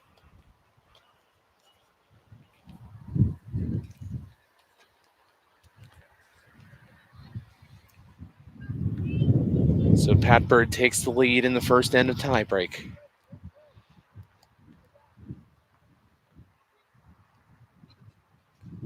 And my apologies, it looks like, yes, it will be a final. It will be a Canadian Championship win in the women's triples for the team of Cooper. Correction, sorry, my apologies. I'll give the full names of the players there. There is a win. Kiera Shalo, Taryn Mitchell, and Joanna Cooper with a dominating performance. It appears to be at least it was 12-2.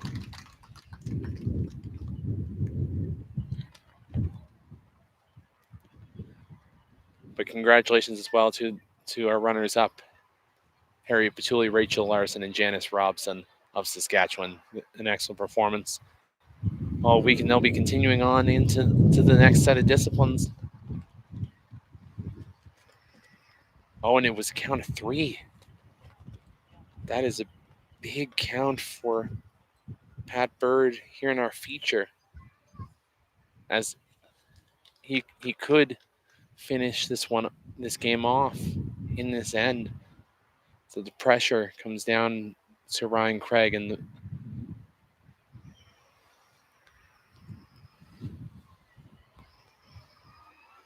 he has lived up to the expectations there throughout, as it looks like it will hold shot.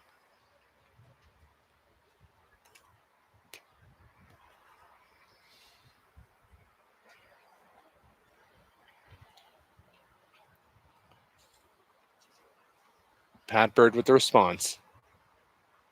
Playing on it'll be his forehand line. Trying to draw around, will pull a beautiful ball.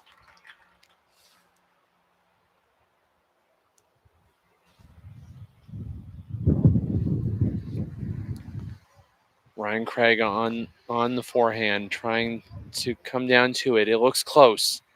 It looks real close. What a bowl.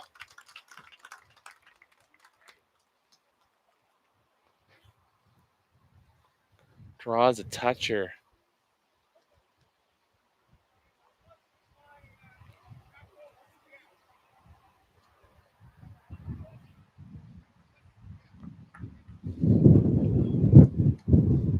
So Pat Bird asking the question of the position of his back bowl. A few inches behind.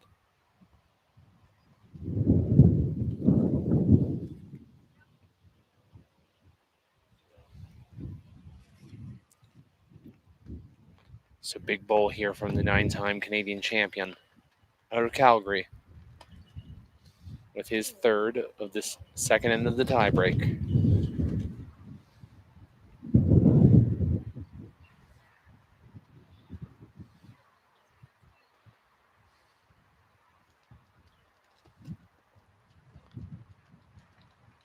And will come up short, but just what a great bowl still. Ryan Craig going to come down and take a look at this. See what he can come up with. Ideally, you'd like to see a 2 with this, at least.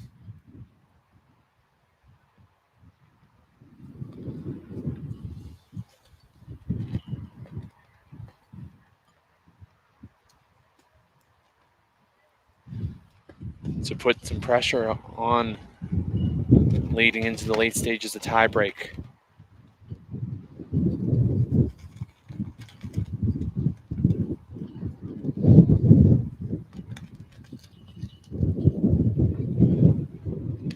And the wind has been absolutely sailing.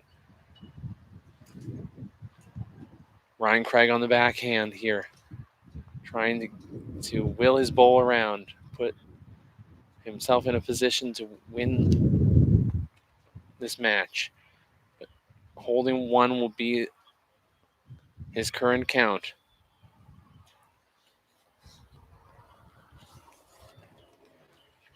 Still 1 more needed, but you would expect that you would need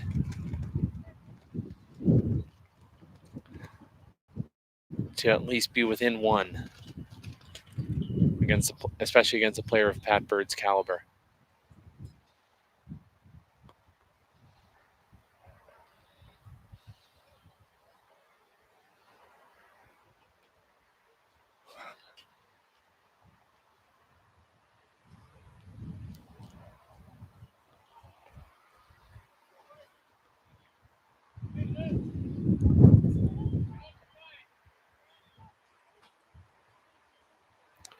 Looks like there might be a big shift in the women's pairs final. We'll keep you up to date.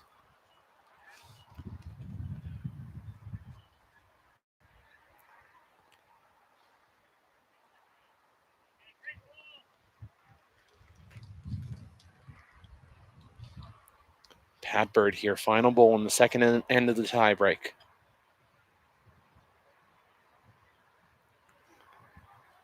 Coming in on his backhand side.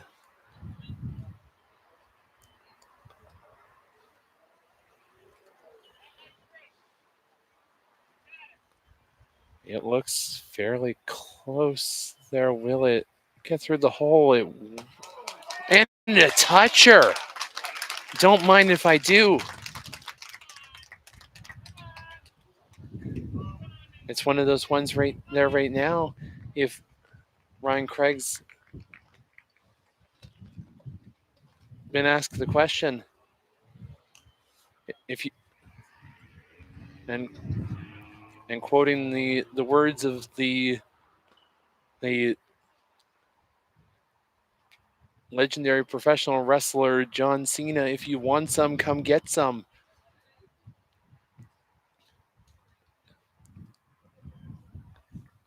you're going to need to. He's forced into the big moment here, needing to come through a tight port and probably flop right there to try to sit a count of 2 at, at least in the area right now. So that's he can also afford to, if he wants to play this on his backhand and kind of play a bit of a double, you could do it. Update of the game over on number 6. It is a 11-8 lead for the team of Robinson and Robinson out of Alberta, as it was a 5-ender on the team of Koss and Hanoski.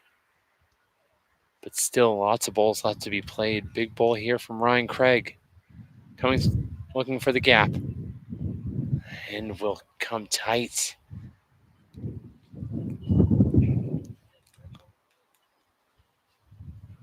So it appears to be shot bowl belonging to Ryan Craig. Sorry, my apologies, to Pat Bird.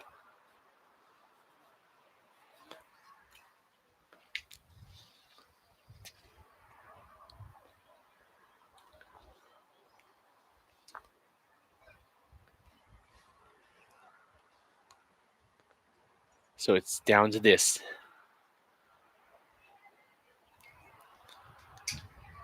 Anything but a full count. And the title would go to Pat Bird of Alberta. Ryan Craig needs 4. Update of the feature over on our other final, as it will be a 13-11 lead after 10 in favor of Ontario in the men's fours. As Heng Lee looks to ascend to the mountaintop after moving over from British Columbia to Ontario. He's been having himself a strong outing in this championship. Back to our feature game here. Pat Bird to open up this third end of the tiebreak.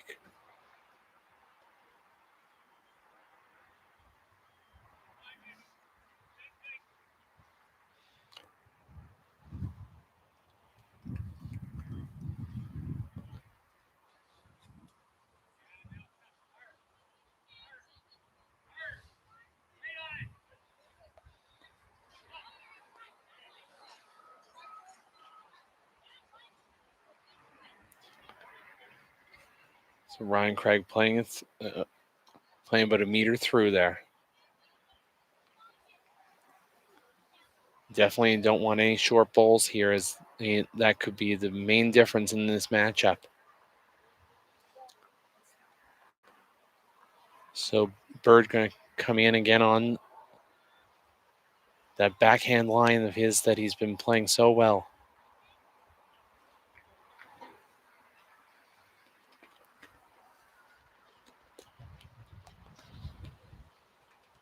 And what a ball. Draws about a foot behind.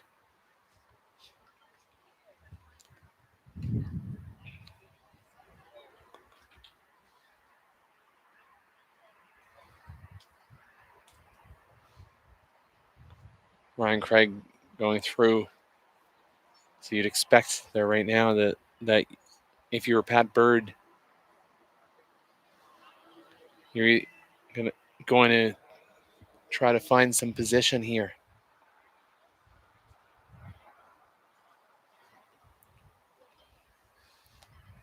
You could either draw the tee if you think that he's gonna hit, or to me, I think you come in on his forehand side and split those 2 red.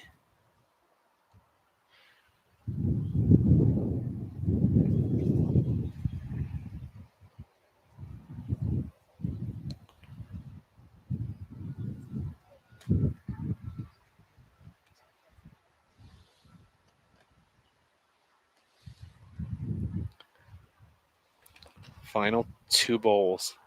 of the tiebreak. Final, the last few bowls of the first half of this championship. Who will be headed to Club Barham in Australia next year to represent Canada?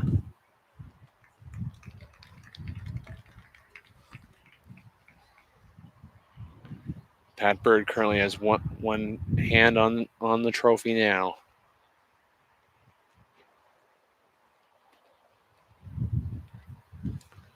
But Ryan Craig looking to extend this game for a little while longer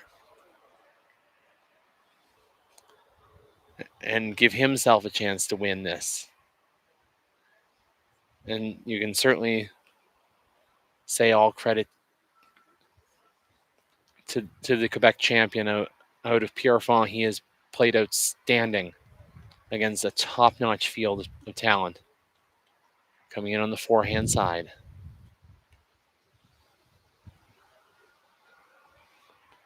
Looking for the trail. Plays the trail, but doesn't fall with it. But this is where it's going to get interesting because the position is there.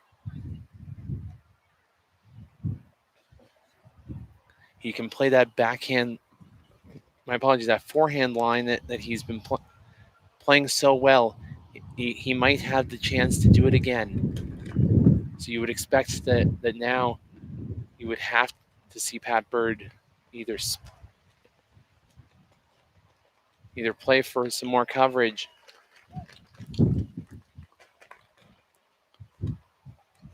or go to the tee. To me, I think the coverage play is what you need. You got to split the reds, put Ryan Craig under the pressure, and see if he were to if he has the answer.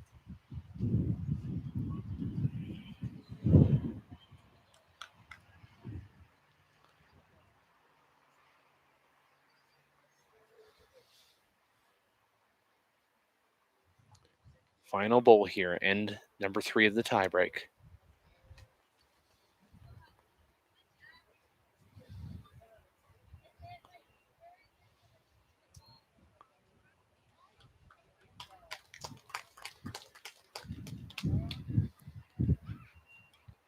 And draws the shot, but honestly, in this position, I don't think he's happy about that, because the position that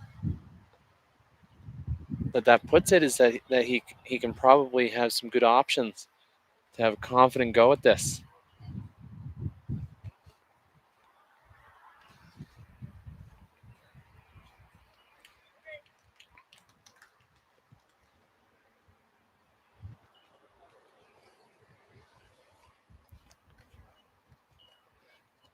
As we await Ryan Craig's final bowl, we'd like to send a huge thank you once again to our Bowls Canada partners, the Government of Canada through Sport Canada, MVP Sports, and Kukri.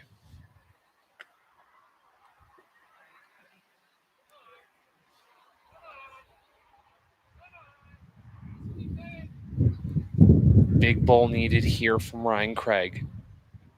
Will we be going one more, or will Pat Bird be a 4-time champion here at home?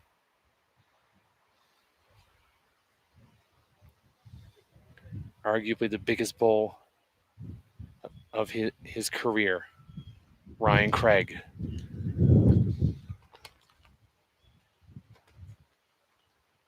He's close, and it won't be enough. It will be Pat Bird out of Calgary who will take his 4th Canadian men's singles championship.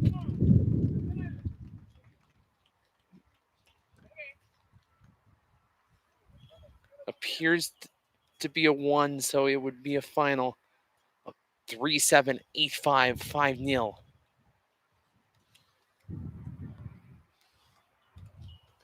So we're down to this, the last two games on the green. Women's pairs and men's fours. We'll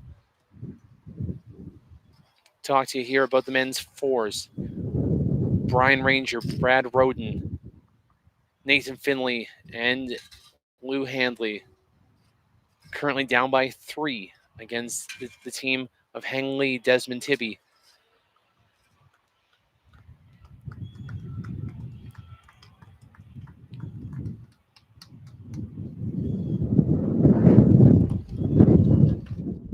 David Defoe and Jake Masterson.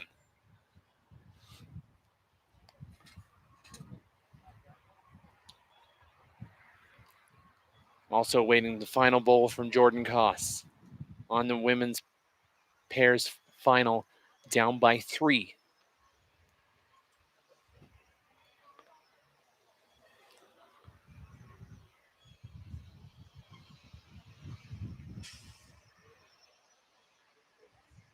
So the final bowl over there on the women's pairs. Jordan Koss looking to score at least a 3 to send this to an extra. On the drive. And that'll do it. It will be the title for the team of Alberta B, Jan and Bev Robinson, who will win the title. But what a game from both teams. Commiserations to the team of Koss and Hanoski.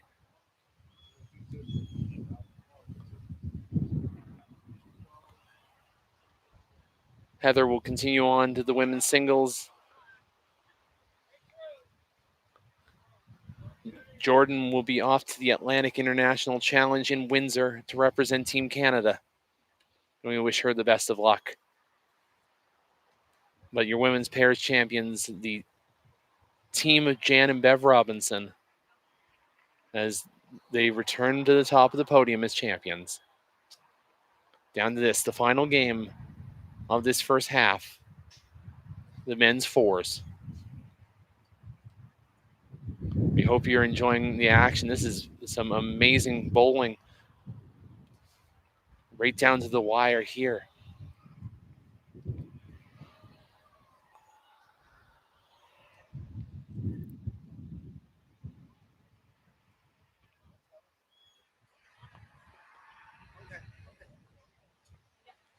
Brad Roden playing with some contact. Appears to be still, I believe that is Ontario. With the white bowl there as the shot.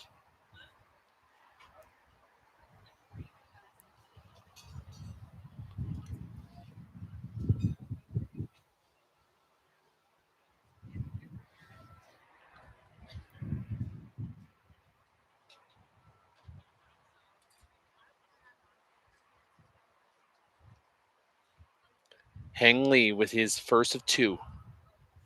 A reminder with the fours there again, it is 2 bowls per player. 12 ends in the 2-hour time limit, but we will not need that. We are in the final end anyway. So it looks like he must be down because he's on the drive.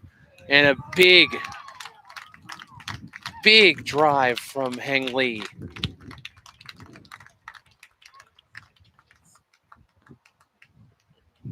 Letting out some emotion here on a Thursday morning. Actually, now Thursday afternoon as we now hit 1:25 local time.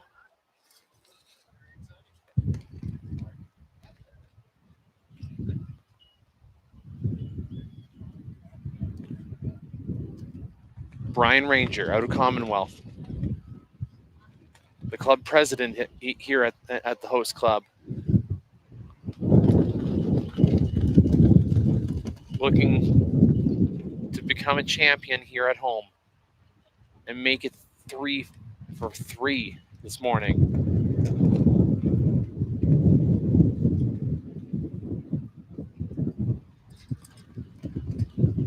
On the drive, Brian Ranger. And he goes wide.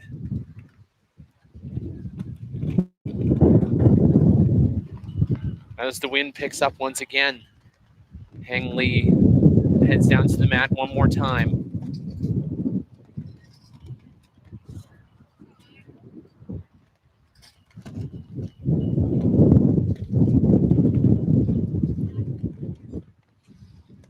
Looking to just draw the tee.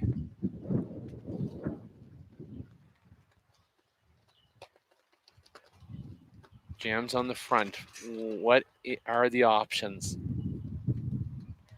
I don't think it's there.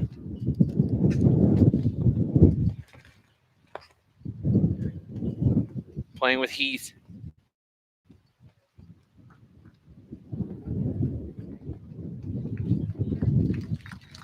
And that'll do it.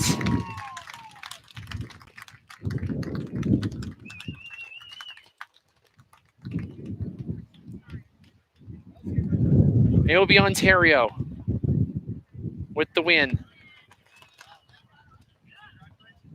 In the men's fours final. So there you have it. That is the end of the first half of competition here from the Canadian Lawn Bowling Championships. A reminder, stay tuned to Bowls Canada's social media for updates on the next set of the live stream games, as we'll see more action throughout the next few days leading into the second set of finals on Saturday. So just to close out our coverage, your champions in the men's fours: Ontario Heng Lee, Desmond Tibby, David Defoe, and Jake Masterson in an epic performance. Runners up: Alberta, Brian Ranger, Brad Roden, Nathan Finley, and Lou Handley. In the women's pairs, the champions: Jan and Bev Robinson of Alberta. The runners-up: Jordan Koss and Heather Hanoski. In the triples, Alberta A, the team of Joanna Cooper, Taryn Mitchell, and Kiara Shalo take it over. Harriet Patulli, Rachel Larson, and Janice Robson. And your champion headed off to Club Barham in New South Wales to represent Canada next year. Your Canadian men's singles champion, Pat Bird, in an epic performance as finishing up as the runner-up. Congratulations as well to Quebec, Ryan Craig. So that's all we have for you this morning, ladies and gentlemen. Thank you very much for tuning in to all the action and supporting bowls across Canada here with watching this live stream. Stay tuned for more information on upcoming live stream coverage. Till next time, from the Canadian Lawn Bowling Championships here in Edmonton, Alberta, and on behalf of our broadcast colleagues behind the scenes, Kiwi Productions, this is John Seitman signing off from Edmonton and the Canadian Lawn Bowling Championships.